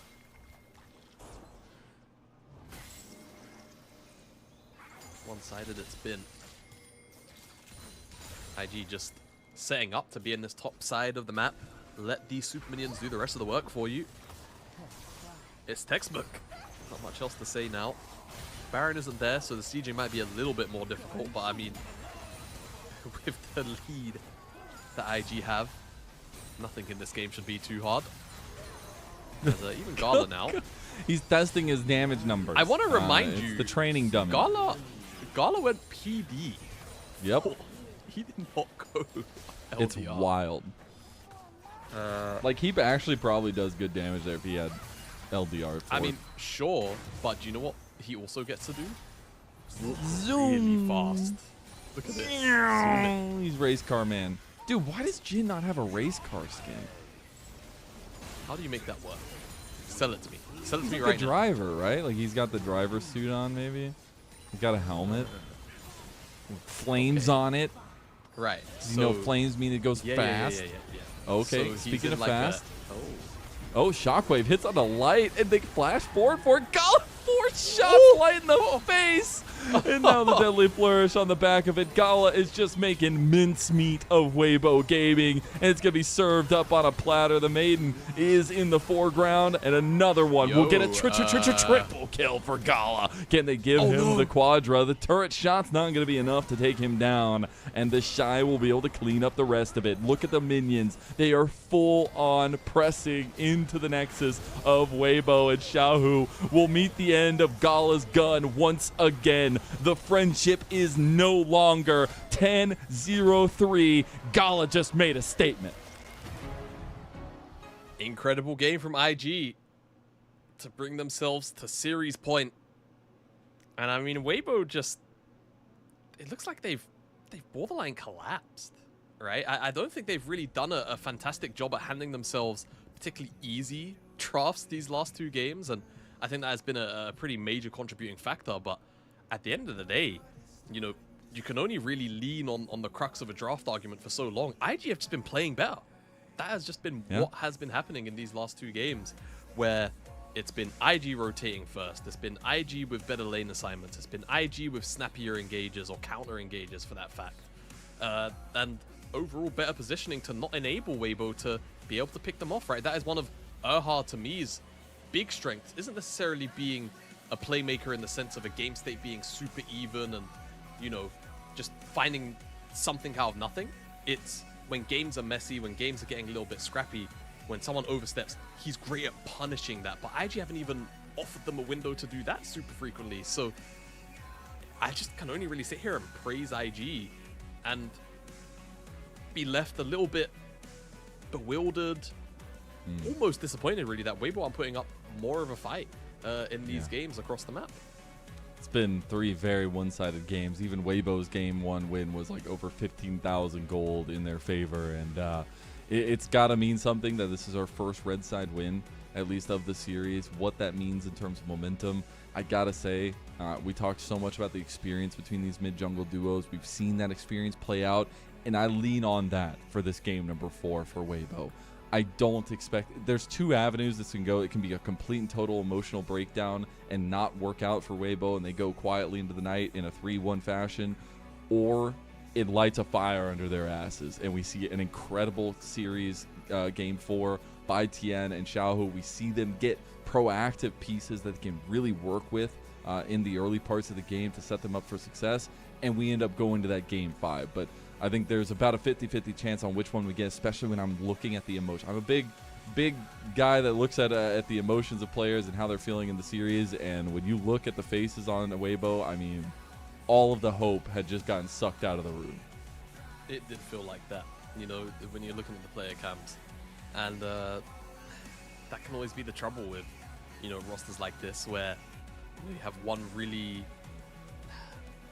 disheartening game. It was one decision, one moment. Like the game was so in their grasp. One decision from Tien. League of Legends. League of Legends, right? Yeah. We'll see. We'll see what Weibo can do to bounce back, because it's not looking great right now. And even if they are to, you know, return back to blue side, I wonder if that's what they're going to do even. I wonder if they just kind of... I wonder if they do try and flip the script and just say, you know what, screw it, let's go red side, right? Let's try and throw that 30% win rate, that 35% win rate. Oof. It seems to me that regardless of what side they're on, end result drafts don't look fantastic, right? And at least to me personally, I'd much rather be on red side where I can get, you know, after the first pick, 2 considerably powerful champions, and R5, which hopefully you make very, very useful. I think there's a lot of additional utility to red side that people don't talk about, other than when it comes to draft, right? There's obviously the geography of the map and all that stuff, but that's a much more technical discussion, which I'm not having here on this broadcast. It's too early for that. I think it's too... well, you know, it's like midday here. I know it's... You can use my time. So it's 5 a.m. It should be a sleeper clock where you are. Yeah. The damage actually quite evenly spread. That's actually wild. And Jin gets the most damage in the game. That's my GOAT. Give Gala MVP. Go on. He deserves it. I mean, the man went like, what did I say? It's 10-0 and something. Yeah. And you love to see it, because Jin has been a powerful pick in the LPL, but also in terms of the recent meta in League of Legends, it's such an undersung pick in terms of what it can do once you get a little bit of a lead, and I loved that they used that. I mean, they had a small advantage in that mid game. We were saying, you know, oh, he's on 2 items, he's about to hit 3 items. They just snowballed that completely, and it was some really good curtain calls from Gala himself. Yeah, shockwaves as well, really solid from Rookie throughout. They weren't necessarily, you know, these big 3-4 man multi-man shockwaves, but what they did do were, you know, create more space, not to lean on that meme, but for, you know, members like JJ to step forward with a little bit more confidence, really take certain members out of team fights just because they get chunked, even if they don't necessarily die.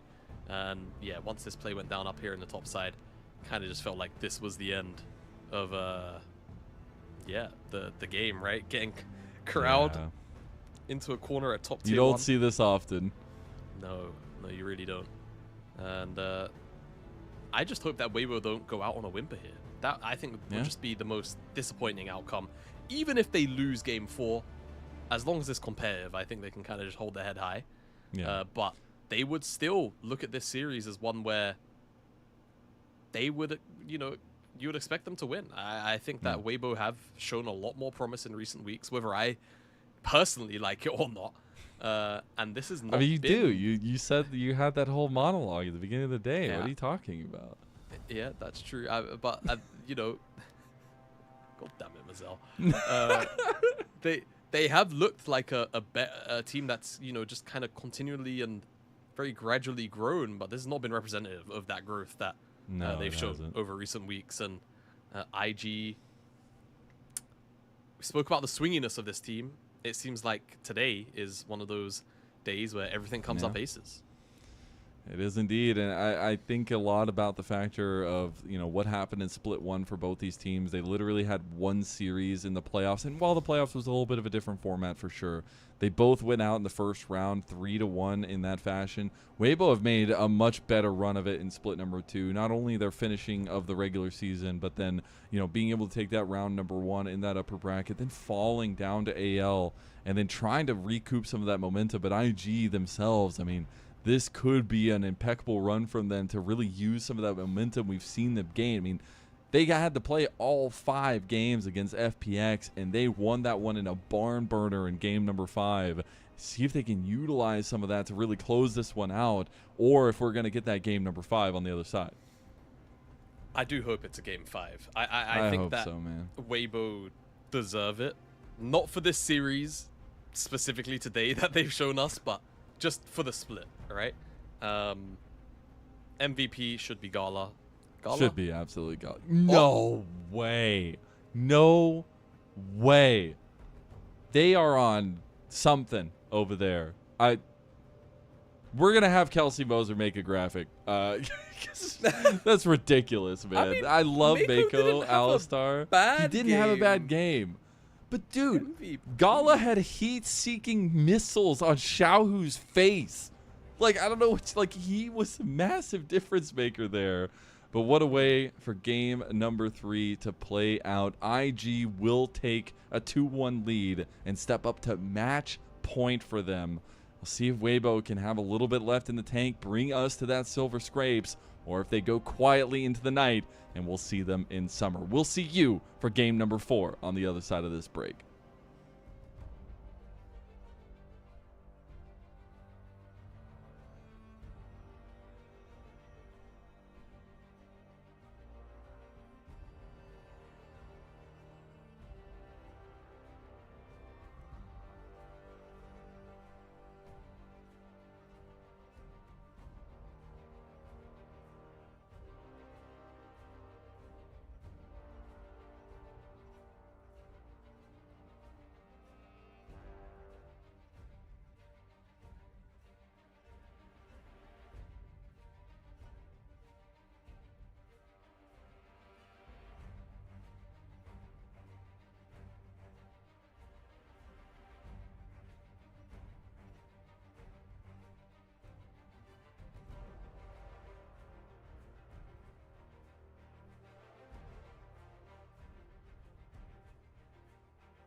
Welcome back, everyone, to LPL English, your unofficial home for everything LPL. I'm Mazel. I'm joined by Jamada, and we are into game number 4 on the other side of this once we get into draft. But game number 3, fully Invictus Gaming. Game number 2, fully Invictus Gaming. We'll see if they can go ahead and finish out this series. Before we get to that, though, have you heard of MOBA training? You have, because I just mentioned it earlier. But we get to talk about it again. It's a new app that teaches you League of Legends. I know you're so crazily about this, Jamada. You're just getting ready for it. Series of puzzles you can go through. Just boot up the program. Work through the puzzles every day to improve your game knowledge. Select the puzzles from the map, and then you answer the questions, unlock more features. And we're going to do one right now. We're going to do ganking. And we'll make sure to utilize Jamada's big brain knowledge here, as we're going to have a couple decisions to make. Viego is the focus here. Where should Viego go? What should he do? Take Scuttle Crab or gank bot? Well, I think both options kind of suck, man. He's 2-1 on bot, but there's no flash, and Ezreal's quite low. He's playing against Udyr, though. I think you can check the crab. I don't think there's a bad option, but you have to enter through the Tri-Brush for sure. So I'll go take Scuttle, but I think it's very risky. Bad choice. You might miss the opportunity to get kills. Let's see it play out if you decided to go bot. I don't care. Yeah, good. Either way, has to come through the Tri-Brush. Able to get the flash play and easily secures a double kill there on the bot side. Now we got to decide what to do. You have 1,400 gold in inventory. Do you go take Scuttle? Do you push the wave, or do you hit the recall? Yeah, go Scuttle, go. I'm a jungler. I want the crab. Oh my god, you're greedy. You're greedy. Oh, wait. Push the wave. I didn't even see the push the wave option. Wait. I didn't see it in the corner. Wait, if I saw it, I would have said that one. Okay, wait. Okay, well, yeah, help that guy. Yeah, push the wave. Yeah, go. Yeah, for sure. Yeah, go. Absolutely. I definitely 100%. Didn't call out the options to you. It's fine. No, I'm not listening to you. Thanks. I got told by both my producer and my co-caster they don't listen to me. This is a great time. I'm going to make the decision now. No, you don't get to say it anymore. I'm going to take control of my life. I'm going to say we're going to recall.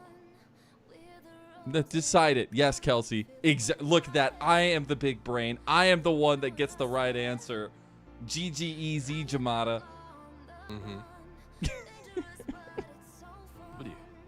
I'm just saying, there's 2 red and 1 green, and I only chose 1.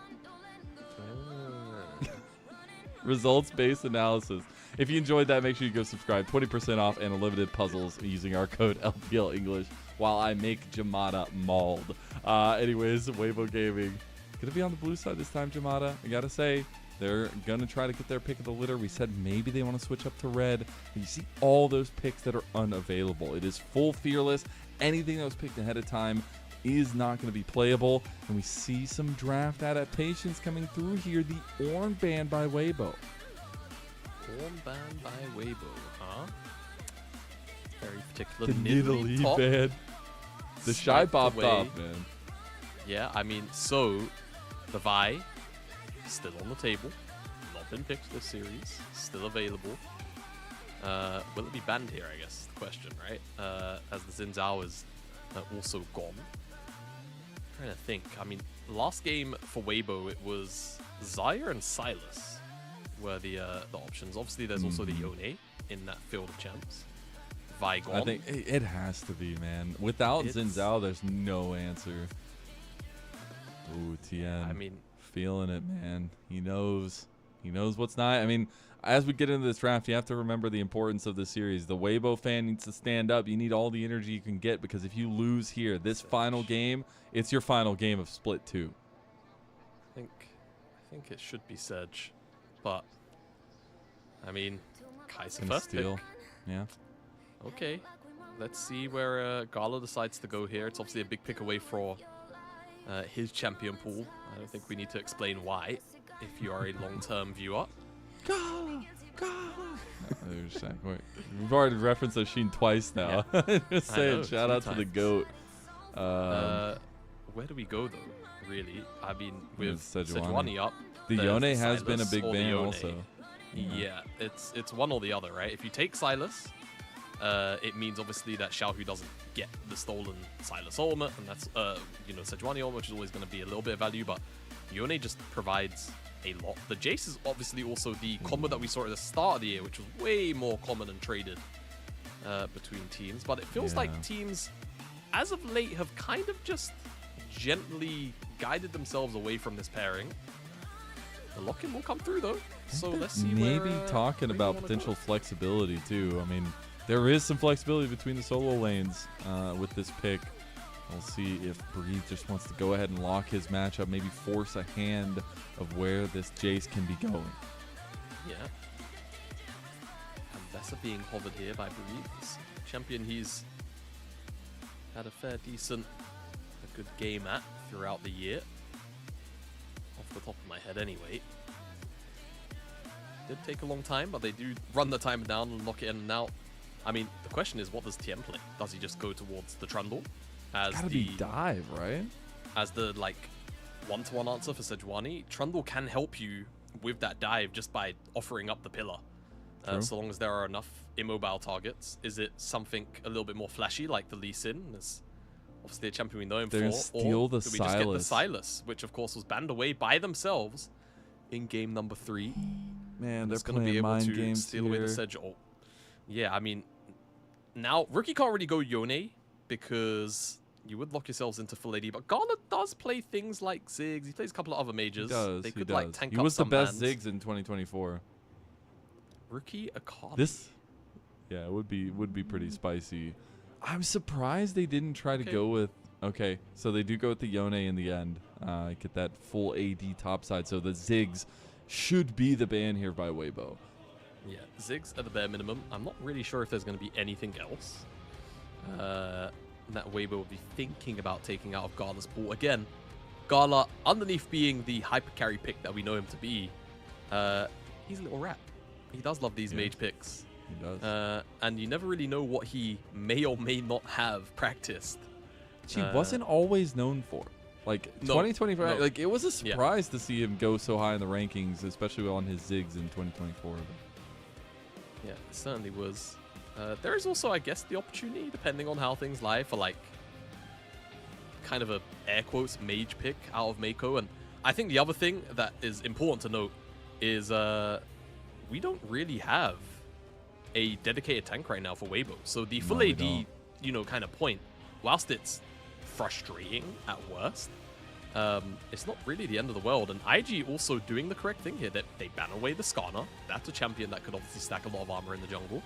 And if there is another tank option, they might remove that away. Ooh, okay. Nautilus, sure, it's the only engage support still up and available. Nautilus too. Exactly. Man, the expectation. Trundle is so good. It will probably be Trundle out TM, right? But the thing about the Trundle is he's only really as tanky as the tankiest member on the enemy team. If I'm JJ, I might just... might be a spellbook Sejuani game, right? You probably run Phase Rush, but like, you know, you just don't go after Shock. You're still going to be Sejuani and function and do your job. Gala doesn't really have to go a mage. The Ziggs ban is really just a big draw. He's into a very short range composition that you can already see. So the Xayah pick is honestly fine. And we know that in the one-to-one with the Xayah, it's good. Or rather, the Kai'Sa, it's good. Yeah, so it was banned from IG them last game too by Weibo. Doing fine. Yeah, that they are. This should be Trundle, but the question is now, what does Aha go? In a very similar situation where pools were pinched, it was Bard. And honestly, it looked pretty good. I don't know how well it would do here. Set. Set support. Okay. Blight. Interesting. That is the main takeaway here. Let's see. Oh, is there ever a world where this is set jungle and we just teleport back to Season 10? Maybe. I mean, probably at not, this but I point, just wanna, throw I just anything at wanna the call wall, Weibo.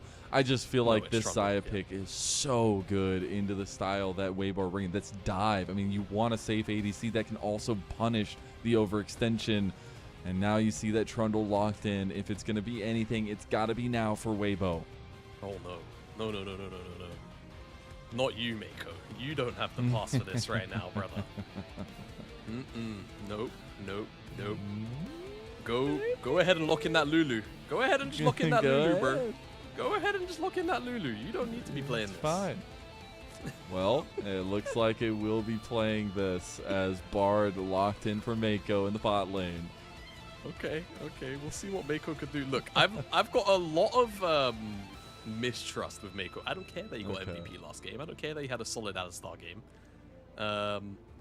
Worried. But the rest of the composition, perfectly fine. And I think Weibo are just going to be in a tough spot from minute 1 here. There will definitely be a lot of windows where Tien is going to be able to punish these solo lanes, and he's going to have to do that actively. And then you just look towards IG and how they're going to have to try and counter those plays. But if they get beyond that laning phase, they get the core items they need. True. IG's composition, realistically, it plays itself. It really does. I want to go ahead and quickly bring up the predictions while we get into game, because when you came into this series, it was so important to think about the history, the legacy between Weibo and IG, and the fact that one of them has to bow out of the playoffs, has to bow out of split number 2. Last split was a disappointment for both of these organizations, ending in the first round of playoffs. Now they have to make the lower bracket run, and only one can step forward. Everybody knew it was going to be a contested series, only a couple outliers. But we need to see this go to 5, Jamada. We do. We certainly do. And the bulk of us here on LPL English agree. Most of the concentration there, either 3-2 Weibo or 3-2 IG. Ourselves on the IG side. And I don't mind the draft here for IG. I think there's a lot of avenues, however, to play for Weibo, right? And I think that's something that's very important for a team like this lineup, where they really thrive with, you know, counter engage. And I think that's like a big thing here.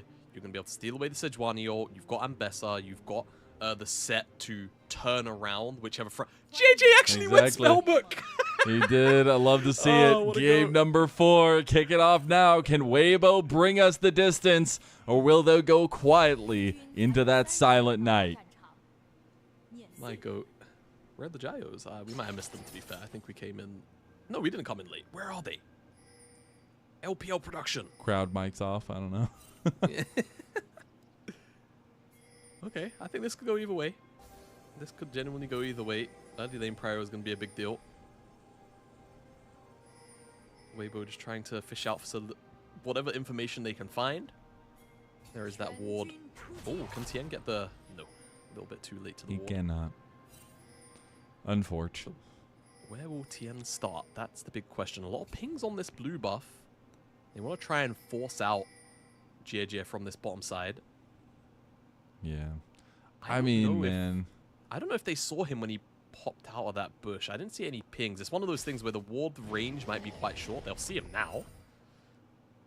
Yeah, we'll see if they actually want to get a little bit spicy here. Tien does have that good early skirmishing. You could see just really quick at that dance in mid lane, at least in this setup around the jungle. But big shout out to Kelsey as he was looking, Urha himself, who we were mentioning, looking for a little bit of a play on bot side. Tien is going to be homeless for right now. On vision here, not able to do much. JJ can't really start anything either. This is a mind game of all mind games. Tien's on full vision here. Okay, JJ started this up. This Key is thing wild. to note, as Tien is gonna, and JJ's wrapping around. Oh, I mean, first move on bot, Erha versus Mako. Who's going to get there first? This is the commit. Now Tien is on the wrong side of the fight. Rookie can move over first. Tien's going to be in so much trouble, and after that mistake in last game, it can't happen like this. Erha goes for the flash play, gets the nice knockback, hits JJ, but now Mako's in trouble too. Trying to get the flash play onto him as well. He will burn that one. Get another Void Seeker off the back of it. Oh, man. Tien wins out on the smite. JJ didn't smite at all. Now there's a problem. I think Tien might just smite the Gromp and leave. There was a world where Tien doesn't smite the Gromp and just walks over to Wolves. But that is still a lot of damage done, right? That is flash gone on Mako and JJ. Oh, Gala is going to eat some kind of trade here. Light can't quite find the Void Seeker. Minion eats it up, so Gala's health bar will stay relatively topped up. And now JJ is just really far behind on tempo. I am kind of a bit torn on how high impact I feel like that is for Tien. Yeah, we're going to ignore it, because we spoke about how we wanted to see Tien get really active in these lanes. that was like almost a full minute of dancing over blue buff at level 1, you know? Yeah. Now, however, now that he's already level 3, he's forcing JJ out, so he's going to get 4 buff, which is not something you see every day. JJ's also going to commit to make a way to smiting contest Grom. this. Yeah. No, okay, he's not. He realizes. Now, after JJ's that going to walk ward to top, spotting but him the out. problem is, Breathe, as long as he's got cooldowns, he won't die to the initial. And Tien might The get hammer here in time to slam with the respond. slow, actually. The flash instantly coming out. DJ, the flail, he misses.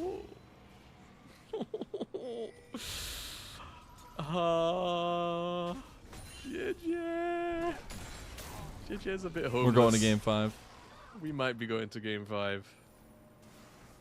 Obviously too early to call, but you know, when you see Tien is at 5 camps and has 5 more camps to farm, and JJ has 3 camps, and at best the Scuttle Crab, it's not the best outlook for a game that's only had 4.5 minutes played. Yeah, and I really like the Trundle into the Sejuani. You can get so much tankiness off the rip in those fights, and really Dede is the one that's going to be leading a lot of these fights off, so he's always going to be available as a target for the subjugation. Once that becomes a thing, Gala's going to move and rotate towards top. Dragon is up on the table. Looks like the redeploy from Weibo was still towards bot with their duo, and Dede will see Erha go and trying to get back to his lane. They will. Not the worst in the world. Alright, JJ's finally got camps, so he will be able to catch a little bit back up in XP. And this is one thing, you know, he is obviously down so many camps that is affecting his gold, and that's kind of the main hit here, but take a look at his XP bar, because you'll see Tien will probably hit, yeah, he will certainly hit 5 on the Krugs. I was going to say he might do it on red buff, to be honest. But now JJ is already half, well, you know, a third of the way to level 5. The Wolves will also practically get him very close to level 5 also. So he's not as out of the game as you'd think. It's just that gold, which is certainly going to be a big pain point for him. Erha trying to go for something on bot side. Might have an angle with Tien. The pillar not going to be there. Not able to stop him. You can put the pillar in front of the magical journey. Try to stop it there, but just didn't have the distance yet. But I love that we're getting so much proactivity from this jungle matchup here. So many mind games, especially for Tien off the back of that last game, but especially for 2 guys that have been pillars of the LPL in the jungle position. They have Gia actually has a stat advantage because he's the one that's based and spent his gold. And he's got Yone behind him. Rookie has ult. Oh, the collapse. Be the face breaker. Bad trade on bot lane too. This is actually gonna. This is basically a leash. Wait, IG overextended. Oh, the Shy gets completely caught there. Oh my god. Mako. Oh, the flash. Wait, Tien, no! Oh, that is brutal. Tien not gonna go down till long time. Does finally fall. Rookie gets out with his fate sealed. Mako getting very low to light as the Dragon went over to IG, but the fight goes to Weibo. Yeah, I mean, honestly, I think JJ should be thanking Mako that he pretty much prevented an opportunity for Tien there. I think Tien must have just been on the outer edge of smite range and couldn't quite cast it. He was certainly very close, but didn't look like he was close enough in this particular situation.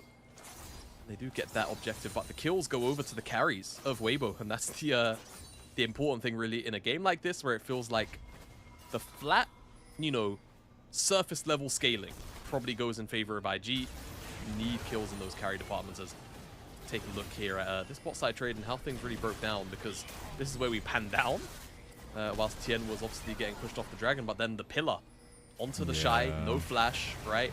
Mako uses the portal out, makes sense. IG lose their top lane up. That's then, oh, come out back and replay. alive. Hello. Mako gonna make it away, but Tien gonna keep stealing away from Dede and IG, though they will be pressed out. Rookie is pretty massive now with the boot spike there. Still the blue buff will go the way of Weibo. And this lead still in favor of them, just under 1,000 gold. And Light maybe taking the wrong way around. We'll have to walk the long way here as the wave does end up crashing. Gonna lose a couple of those minions. The stun comes through as well. They're just being annoying at this point. Finally gets over, is able to clean up the rest of these minions. Seems like IG will get grubs too, so, or at the very least one grub. How far will they go? That's the question, Nazelle. That's always the question. Breathe is ready. He has the public execution. Tien does have the subjugate as well. A lot of ultimates are available for either side, as though Breathe will take a large trade from the Shy early, which means there's really no contest to come by it, and 3 grubs go the way of IG. So full neutral objective control from them so far. Okay. 3 grubs, 1 dragon. It's a good start, right? And again, Weibo not necessarily accelerating their lead yet. And I say that, Tien is eyeing up the Shy. Well, he is just paying a lot of respect to the fact that Tien should still be up here after showing face. As I say that, though. Public execution in. The Shy in a lot of trouble up here. Does get the hammer back, but it's not going to be nearly enough. The flash will end up getting him to safety, so he is able to get some damage back, get away from that pillar, but that flash can be revisited very easily. Yep. Very, very good. Flash, but at the end of the day, without the flash now, he's going to be very vulnerable to an additional play. Rookie is, as you'd expect in this matchup, getting the better end of the trades for the time being, now that he's got the Vamp Scepter and, of course, a bunch of the sustain through his kit. Going to do just fine in terms of staying alive, and once he gets the Bork as well, that's obviously going to be a point where he's going to want to fight very, very aggressive. Yeah. Also, how Chad is it for Xiaohu to take one of Rookie's premier picks into him in the Silas to steal that away from him, but also have some of the response now that he's going to have against Rookie, because Rookie is set up for success here, right? Like, he's a Yone in a situation where they are very lacking in range, and he can follow through on a ton of the setup that IG has, and both mid laners taking a huge step forward in the carry potential for both teams. Yeah, I mean, it's always something you love to see out of mid laners, that kind of level of want to be proactive. I think as well, it's just because we spent so many years in metas where, you know, dare I say the forbidden words, Corky Azir, and all of these kind of things, where there's not too much proactivity going on. Mako just covering here for the Shy, getting a little bit of vision down. Doesn't really have to do anything here. His presence alone is nice enough, but what does this mean for the other side of the map? Because you can see Oha running around the mid lane. This could turn into a bot side dive. Rookie needs to potentially be very careful here, because Breathe will always be okay. There's a TP actually. Top. Okay, so they're going to turn this into a top side play. Guess they're going to try to take the turret here. The Tempered Fate going to actually hit. No way. This was some of that follow-up that I was talking about, but Breathe able to get away. The Soul Unbound not going to do enough damage here, and Breathe makes it out alive. In the end, goes back in. Oh, no. His going back in kills him there. The Shy, Mako, Gala, everyone from IG going to be stunned after that one.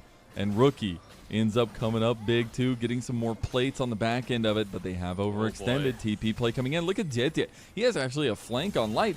IG are scattering to the wind, trying to figure out if they could get people out of here. Xiaohu is TP'd, and Light will end up claiming 1 kill. Rookie trying to fight Erha here. We'll get face broken into the kill going over. Tien cleaned up the Shy, and all of a sudden, Weibo up 5-2 in kills. You know, oftentimes I'm a big proponent of just accepting the cross map, right? Xiaohu was on the bottom side with, oh no, not with Grub. So that actually might be why they decided to do this, because not only do they have the angle, for whatever reason, I thought that was Weibo that had all 3 Grubs. It's IG, of course, that got them. IG go, you know what? We could just, like, slam this tower with 3 Grubs once we complete this play. Obviously, it goes a little bit longer than they'd like. Breathe does a good job of surviving. So Weibo go, you know, what if we just ignored the cross map and just came and punished, you know? And that they do, and it turns up real good for them. A lot more kills going in across the board. Tien gets a kill, Light gets a kill. Feels really, really good here as these Weibo members.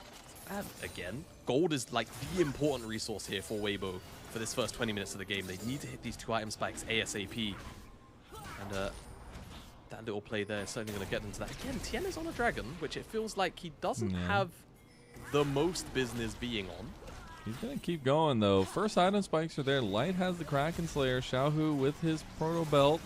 Erhan gonna find Gala too on the back end of it. Does have the Feather Storm. Gonna go for the Tempered Fate. Hits on a Dede. Oh god, Mako. As now the other side of the fight, the Shy has just been left in a 1v2. And then Rookie now gonna get fully engaged on by Xiaohu on his signature pick. The Fate sealed right back. Copycats plenty up here on the top side, but Rookie will not fall. Tien will stop the Dragon stacking of IG. And I think we might see the red side sickness being taken by IG right now. They're losing their minds. Yeah, that it might be. Rookie on the top side there, losing a lot. This pillar. Oh my god. Gone. He flashes, does end up getting the barrier, dodges out of the Void Seeker. But that is the power of what Trundle can do to these Magical Journeys portals. No, I'm with the Observer there. The Magical Journey was there for Gala to take. I wonder if there was some kind of weird pathing issue on his end. I'd love to actually see Gala's POV of what went wrong there, because obviously he knows that he's going to get pulled out, but he just doesn't. It feels like he went for it and then kind of changed his mind. Oh, Rookie thought that Breathe wasn't there. Breathe going to go for the all-in. Does have the public execution. Rookie does not have the damage right now. I don't think he needs to be taking fights like that. Goes back to the Soul Unbound. He's in trouble now. The Breathe is more as JJ gets him. Now in comes Light with the big killer instinct. And JJ will go down to the Shy TP so freaking late. What is this play from IG?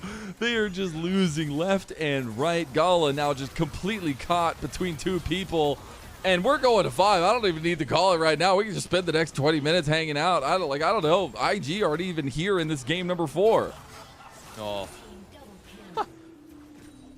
Feather Storm, the Shy. How many times have you seen him in a situation like this? Goodbye, mate. It's nice knowing you. Tower's gonna fall. God, this series is a dud, man. This series is a stinker.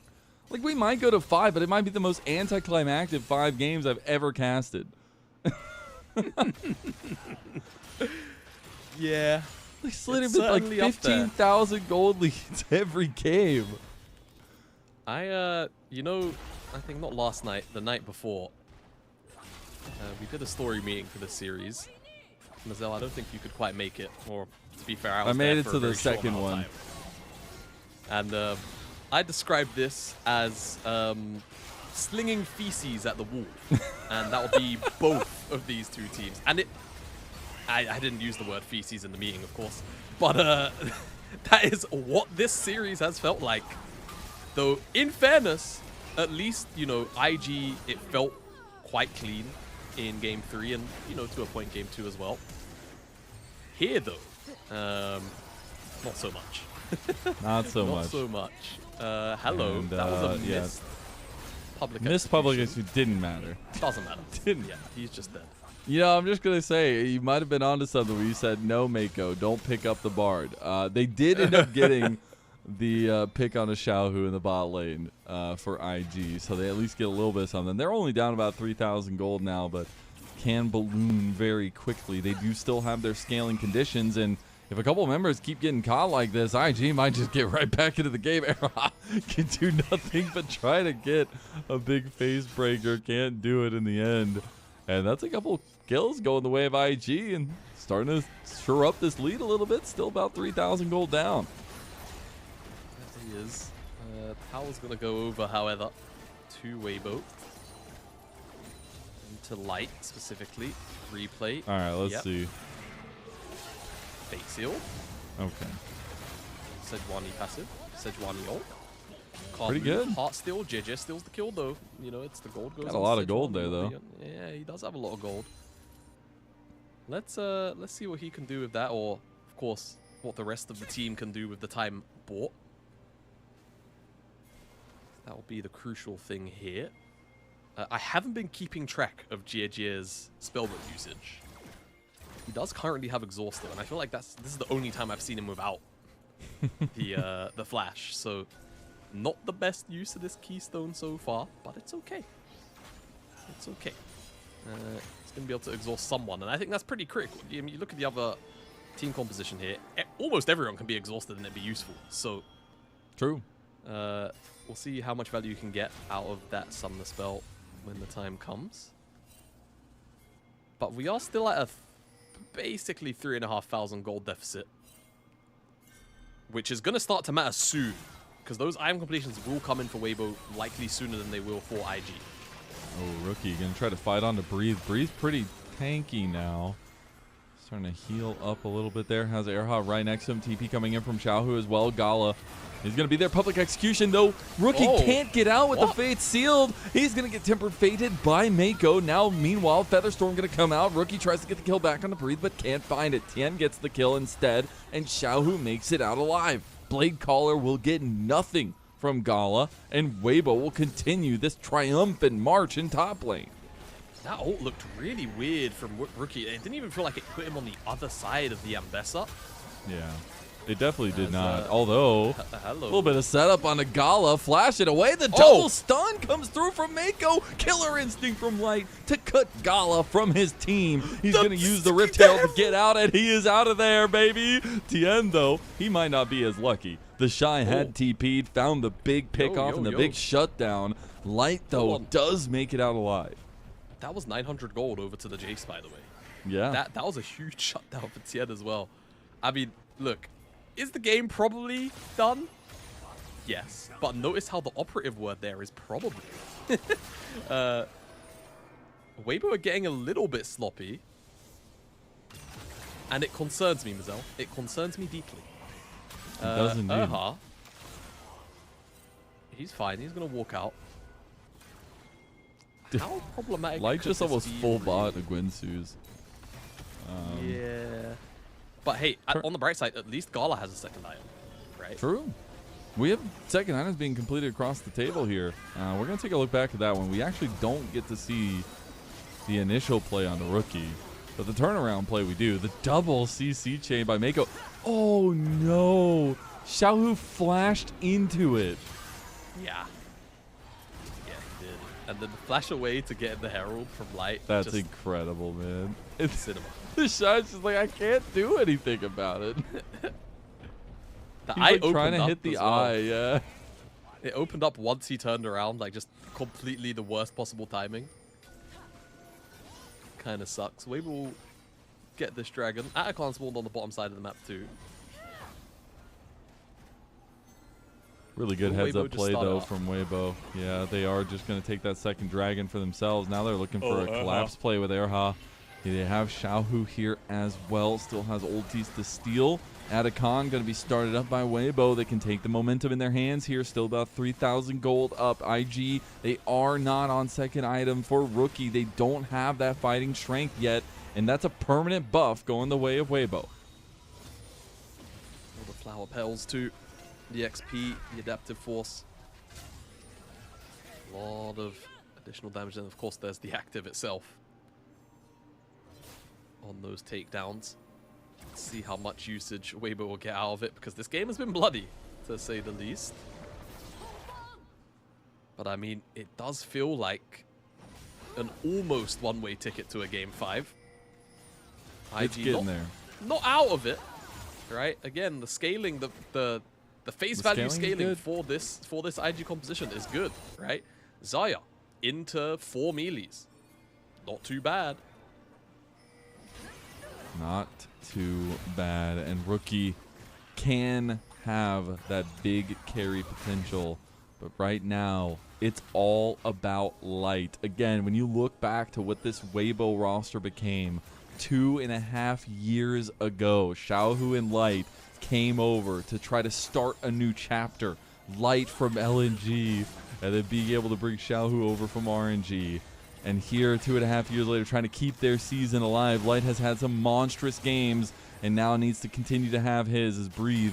Gonna get surrounded here a little bit, although he's gonna try to go back in, and Rookie might just die outright from it. Fate sealed in. If the CC chain is enough, Breathe trying to get the kill. He can't get it in the end. Breathe still alive, but not for much longer. Gala claims his life.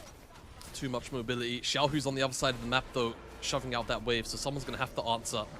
And of course, there is no Atacon here because Weibo already took it, so Weibo doing their best to make the best of a bad situation. But Breathe is simply just caught on the side lane here. And IG get another moment to breathe. Shield bow, second item for Rookie. Definitely wanting a little bit of safety in these fights.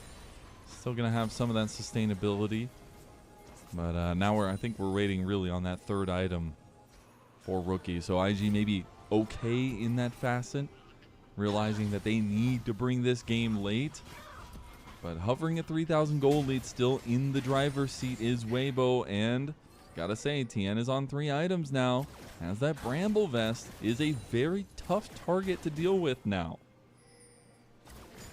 He is all of health too, on top of that. And you're all auto attackers. Like, you're just gonna get shredded by the Bramble. Yeah, it's not the best. Not the best to deal with, obviously, indeed. Thornmail too. Very powerful. It's gonna feel very nice as he's gonna walk up. And it's gonna be not much to answer for IG. This has been a really nice comeback game. I told you at the end of the last series, or at least the last game, saying there could be 2 avenues for Weibo. The emotion gets the better of them and they go quietly in the night, or they respond in kind. They make up for their bad decisions in game number 3 and end up finding that game number 5. It would just be poetic to see these 2 teams go at it. 2 legendary organizations in the LPL, and now only one of them can take that step forward in the lower bracket. Only one can advance here. Lost their Guardian Angels already. Tien. I mean, he's Shouldn't so be in strong. too much trouble. Yeah, he is just so ridiculously strong. I don't even know how you deal with him. I mean, you have to commit so many people to him. It's the fun part, Mazel. I don't think you do for the time being. Oh, the Serpent's Shy. Fang is there for the Shy. Actually pretty huge there. Rookie gonna miss his Q3, but Breathe also misses his ultimate, so I guess fair is fair. Nico looking for vision control over this dragon side of the map. Dragon's coming up in 15 seconds. A back gonna be completed by Breathe. Doesn't have TP, but has the Hex Gates if they want to bring it. There's pings onto Baron right now for Weibo. Maybe they just decide to trade this? I mean, that's 3 items for Light. They could shred that Nash if they really wanted to. Blue Ward comes down. They actually turned around. Yeah, So they are did gonna it. They're start doing this it. up. Mako's here with GGS, so Mako could drop like a Tempered Fate. Make things really weird. Erha is pretty good bodyguard right now, though. Dragon does go down. TPs are available. Dede in the pit. Oh, no. The counter. It's going to be enough. Got it. He gets He got it. Dede Rookie. steals the Baron, and Rookie comes in clutch. Weibo, they have been picked aplenty, and IG are the king of thieves. Oh my god, it's a daylight robbery. The gold's even as well. They got that kill onto Erha on top of that. They can't go too far. Shy. Yeah, the Shy's in a lot of trouble here, though. Tien going to try to walk up. Tien overextends. He has to flash away. IG all 5 centered. Xiaohu has the Glacial Prison. Wants to go drifting, but IG will make it out with the Magical Journey. What is going on? What is going on? It's getting weird. It's getting really weird. Nash The lead is dead on even. IG, and the lead is gone. These teams are dead even now, and it's starting to look represented as well in the items. Only place where there is a major mismatch is actually between the Shy and Breathe, despite the fact that the Shy is 2-5-2. He has almost a 3,000 We gold have to deficit. see this. Or Oh, lead, rather. no. Tempered Fate at Erha. 2.5k. He And I should have mean- ulted Dede. Yeah. Yeah. But I mean, Oh, man. Look at Dede. I mean, they know they were gifted that one. The crowd in uproar for IG. And what a way for it to go. The Rookie, unfortunately, the wrong decision. And it just gave IG an entrance back in the lead for the first time in the game. yep. One small change there. JJ probably doesn't make it into the pit. Now here we are, a dead even game. Oh no. Oh, Tien. Oh, he's in so much trouble. He's so tanky, but doesn't matter. He's healing, but it's not enough. Tempered Fate comes through. Mako might have just bought time for Weibo enough to take this I fight. think he did. I think As, he did. That's going to be the pillar already used in that choke point. The turret is the focus right now for Rookie. The rest of IG coming around the corner. Maybe not having the minion wave here, though. Tien getting chunked. Does have that permafrost on him as well. The Shy coming over. Another shock blast goes in. Gala steps up to try to take this turret. Tempered Fate goes a little bit wide, but the turret goes down. And now this lead is starting to balloon out. That scaling starting to come online. Gala on 3 items now. And the Baron minions are doing work. They are. It was also additionally it was Xiaohu who had stolen the Bard ult, not Mako. That's what we got a little bit wrong there in the call. True. So Xiaohu did a good job there of saving his jungler. Weibo's win rate when ahead at 15 minutes is only 60%. Only 60. I feel that's not bad. Yeah, I mean I'm not great, but not bad. I've got to say I'm hashtag noticing right now. That looks pretty true. It's honestly no Mazel. I'm not gonna lie, that's a pretty bad stat. 60% is not a high win rate with a lead at 15. I mean, especially when the split they've had though. I mean, at that point, it just looks representative of the split they've had, right? Like, to me, I think if you're cruising at above 72.5%, then, you know, in the way that the meta is right now, I think that's fine. But less than that, that's not good. That's not good at all. IG, they are fishing for picks. The Baron buff has run out. All right, Jamada. I got to ask you then. I mean, Dragon's coming up. This would be 3rd Dragon for IG. What is Weibo's ticket back into this? How do they get back into the driver's seat?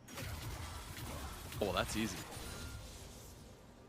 It's the Shy misposition into death into a 5 versus 4 where Gala doesn't get to hit anything and Ricky doesn't have any backline for him.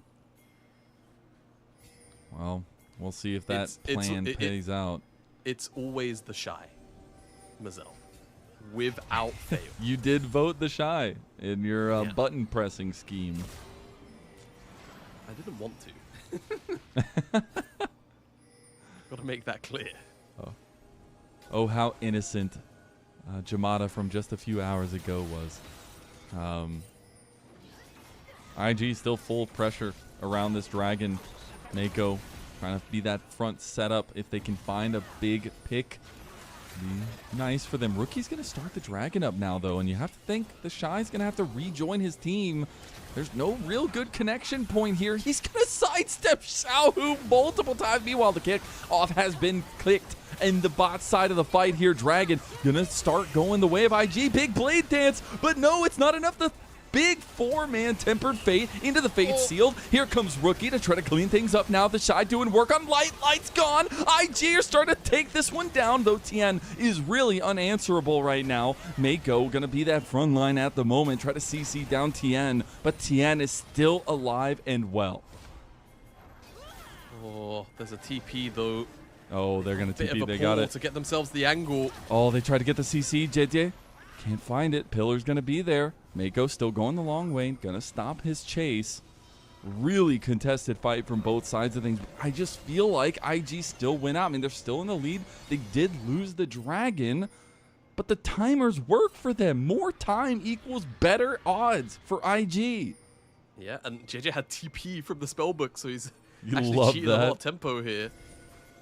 He's looking at this play here onto Breathe, but he doesn't have Yone in tow. I think he got spotted out on that ward as he walked over. I'm not sure if that just got placed now or not. They've got control over this Baron area. They're here first. Another teleport from Xiaohu. Whole gang's here. Only person missing is Light. He's on the mid wave. That's 3 items for Rookie. I mean, now's the time with the IE that the Yone can really just melt through this, and it looks like Tien and Co. will just have to give over another Baron. I mean, they've started it up. Tien's going to walk over. Can he get the rebuttal? He can't. He's not even in the pit. The big 3-man pillar. Breathe goes in by himself. Meanwhile, on the other side, Rookie handles 4 of them. Temper Fate comes in as well. IG, they are picking apart the bones of Weibo Gaming, and they're about to send them into summer.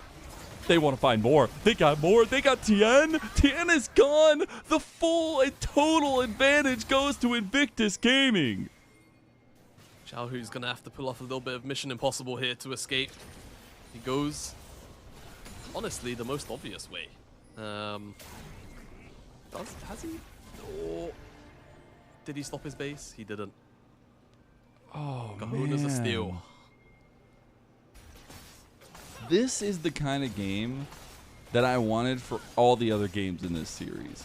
The back and forth nature of it, the tug of war that these teams have been playing.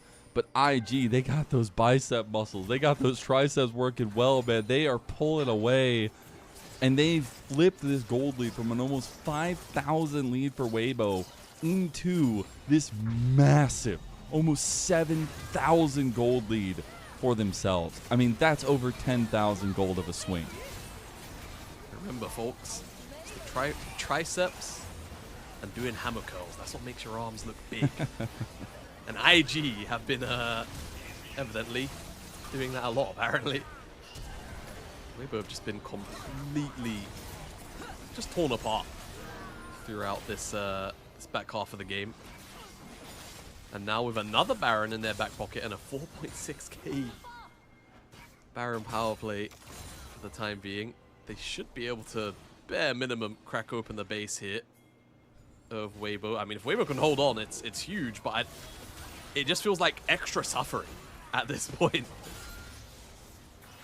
And for IG, we talked so much about the stress, the implications of this season, the lackluster nature of both of these organizations, split #1 in 2025. Yes, making it to playoffs, but bowing out so early.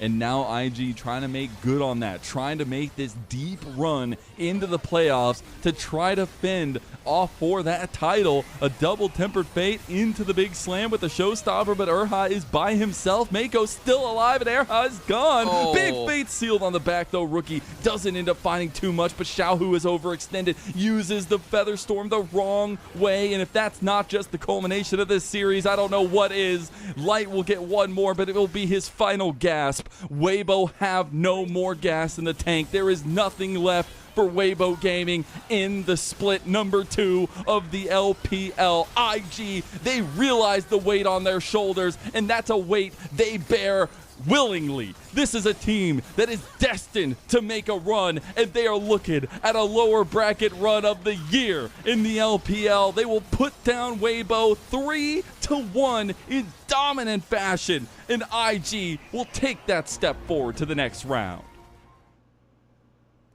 A result that I think a lot of people might be a little surprised at, in the sense of it being a 3-1, and honestly, a majority of the IG games looking quite dominant, right? And even for more of this game than it didn't before it started getting messy, IG, frankly, kind of just played better out of their deficit, right? So, Weibo, to me, it doesn't feel like they've got anyone to blame but themselves, unfortunately. And for IG, the run continues. They stay alive, smiles on the faces of a fair few of these guys here. Rookie in particular, a massive grin on his face. And I mean, even when you talk about the internal expectations of this organization, IG did put together this roster, in their own words, to make it to internationals. Yeah. On the right and path. I gotta give a huge shout out to Weibo. I know Tien feels absolutely awful there. You can see it on his face. This was not the split that any of them expected it would have been. I mean, the back and forth nature of their regular season, the ups and downs that this Weibo team had, I know it wasn't the consistency that they believed they could have, and you really need to take an introspective look on what the support role brings to this team and how you can make these guys play together, because they're some of the brightest names in our league, but it just does not look on the same page. Yeah. It's hard to really nail anything down from a perspective of, like, you've swapped through support.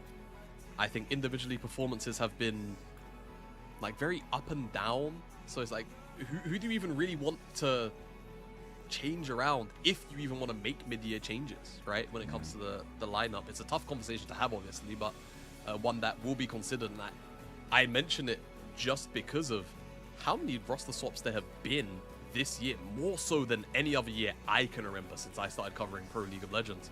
So something that I'm sure might even be in the back of some of these players' minds here. But for IG, it's elation. It's a chance at, you know, making that lower bracket run. The expectation is they'll be playing into top esports, but I wouldn't put it past top esports to make tomorrow a messy affair, right? Versus versus WE. We'll wait and see what that series will have in stock and store for us. That's the most interesting part, is who will be the opponent that IG have to go against in that next round. Will it be top esports or will it be Team WE? I think when you say those two names, everybody has one answer in mind, but that just goes to show that I gotta say, people have been discounting WE across the board. So what a way to make this series go down. I'm so sad that Game 4 was the only good, decently contested game that we had. All the other games were absolute smashes, but it stands to test that the experience, that level of responsibility, and the execution for IG was just there today. I mean, the Shy won on a Jace where he started off like 1-5. If that's not like pivotal, the Shy performance, man, get your mans over here. You hit that button, you said the Shy wins. He won on Jace. Look at that. It's just the Shy being the Shy, isn't it? Like, it doesn't get much more him than him being realistically down in a majority of this game, but then still finishing the game with probably an almost negative KDA, but being like 5k up on his opponent. It's just silly. It's just very, very silly, but alas, such is the nature of this strange being that is the Shy. And now we wait to see whether or not his opponent is going to be top esports or WE. And I think it's going to be crucial in either one of those matchups, honestly, because I feel like both for, you know, the sake of top esports, 369 has been unarguably their most consistent player, even through the, if you watch the tape again, I think that series was a long time coming, that 3-0 from BLG. But 369, most consistent player. Cube as well. For WE, the silent carriers, yeah, that gold graph is gold graphing. It's gold graphing hard. Almost a 5k gold lead. That's 7,000, 8,000 gold swing just outright off that back-to-back play. Oh, that's brutal, man. It's brutal for Weibo, but feels really good for IG. And I gotta say, man, the mid-jungle duo was kind of pumping today. I know Gala had some good moments, but I gotta say, Diete and Rookie really combined for some great efforts today, and that's something I really needed to see consistently from them, especially in this series. Yeah, I mean, no, this series was all about the jungle and then mid, like from start to finish, right? Every single game was centered around which jungler had a lead, right? And throughout so much of this game, Tien made GGS suffer. This right here, man. This was the beginning of the end. Yeah, I mean, just this Tempered Fate, people accidentally kind of hitting the Baron at the same time, and JJ's the one with the faster trigger. And secures it. And once that Baron he must have watched the Azael video. He must have. The particles. Oh my god, what a throwback call. I quote that all the time. It's literally I quote it all the time. So few people are gonna get that like reference as well. But yeah, he clearly watched that Azael video. He knows how Bard R works, and now here we are staring at a Mako Bard victory. And you know what? I was apprehensive. Hell, I was damn right inflammatory about the Bard pick. Mako, good job. Yeah. Great job. I think there was an obvious contrast between the support roles. I think we saw a little bit of that experience definitely lead out for Mako here. Erha, literally a rookie going against one of the most established names in all of League of Legends esports. And I think he gave him a run for his money here, absolutely, in a lot of these situations. In the previous games of the series as well. But Mako just getting the better of Erha in the end. And ending the rookie's second split, at least. Or at least the split here with Weibo.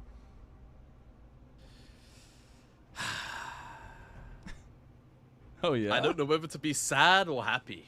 You know, I'm A little bit torn of myself. both. I'm a little bit of both. The best case scenario now, actually no. See, the LPL fan in me needs Top Esports to lose, but the Don't LPL say that. fan. Stop. Look, do you want them at another international? Be honest with me. That's a question for another day. Let his non-answer be his answer, Yeah. ladies and gentlemen. You know, I say it with my eyes. That's it. You know. Yeah, get AL and BLG to MSI stat is my Just my don't stance. get WE there, please. God forbid. I mean, it would be funny It to would see be WE really play funny. against the Western teams. It wouldn't be funny to see WE play against Gen G or presumably HLE. Yeah. I don't think T1 will catch up to that top two. Yeah. It's gonna be interesting. I wonder who got MVP for this one. I want to say it was Rookie. I'm not super sure though. I'm not super sold. We'll see who it ends up being. It's JJ, of course. The Sejuani survived. pick. He survived. He survived. He did it. Thrived. And he That did piggy his bit. thrived. That piggy did thrive. Fantastic game from JJ after what was a game where he was purposefully put in a miserable position. Yeah. Came back and not only made fantastic plays, stole the Baron. The most important literally one of the game biggest switch. Yeah. that flipped the game on its head and allowed IG back into not just the game but the series. Absolutely. Let's go ahead and take a look at the bracket. I believe Kelsey Moser did put in the effort to get it updated for us. Huge shout out to Kelsey behind the scenes as IG take that step forward in their lower bracket run. What a run it would be. Next, they await their opponent, Top Esports or WE. Expectation again, as I've hammered home now, will be Top Esports, but WE, they've slain JDG. They did. And I think, honestly, those two teams very close to one another in terms of strangeness and inconsistency in the top end of the table. So who knows? Maybe Monkey has another blinder. Maybe Jway, does his thing. Maybe. Maybes are always maybes until they're reality.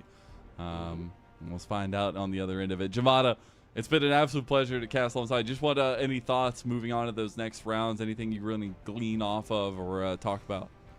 Oh, I just realized I said Jway. I meant Vampire. The red logo. Yeah. Next round. Honestly, BLG AL, when we do get around to it, will be very telling of BLG's level. Truly, I mean, it does seem like they're back. Yeah, it does. And I want to believe they're back. If they slay AL in as convincing a manner as they've dismantled IG and dismantled Top Esports, we are truly back. All right. BLG might be able to do the thing again. Might be able to do the thing. Yeah. brings Pull the a great lever, joy to my BLG. heart. Pull the lever. Javon, it's been an absolute pleasure. Really quick, though, I got to give a huge shout out to and thank you to our Elite Coffee supporters, Aaron, Soup, Mung, and Forrest Without. I know a big fan there, as you definitely had your own statements earlier, and owners of a Silmaril as well. Shout out to Lord of the Rings. Their pledged contributions help level up the broadcast on a daily basis and give back to the cast and crew who put all their effort into this product. A huge shout out to all the supporters. If you want to join them, go to our coffee and go ahead and join that elite supporter role. But that is it for the day. That means we'll be back tomorrow with that Top Esports WE matchup, and we'll see you there. We'll see you on Summoner's Rift.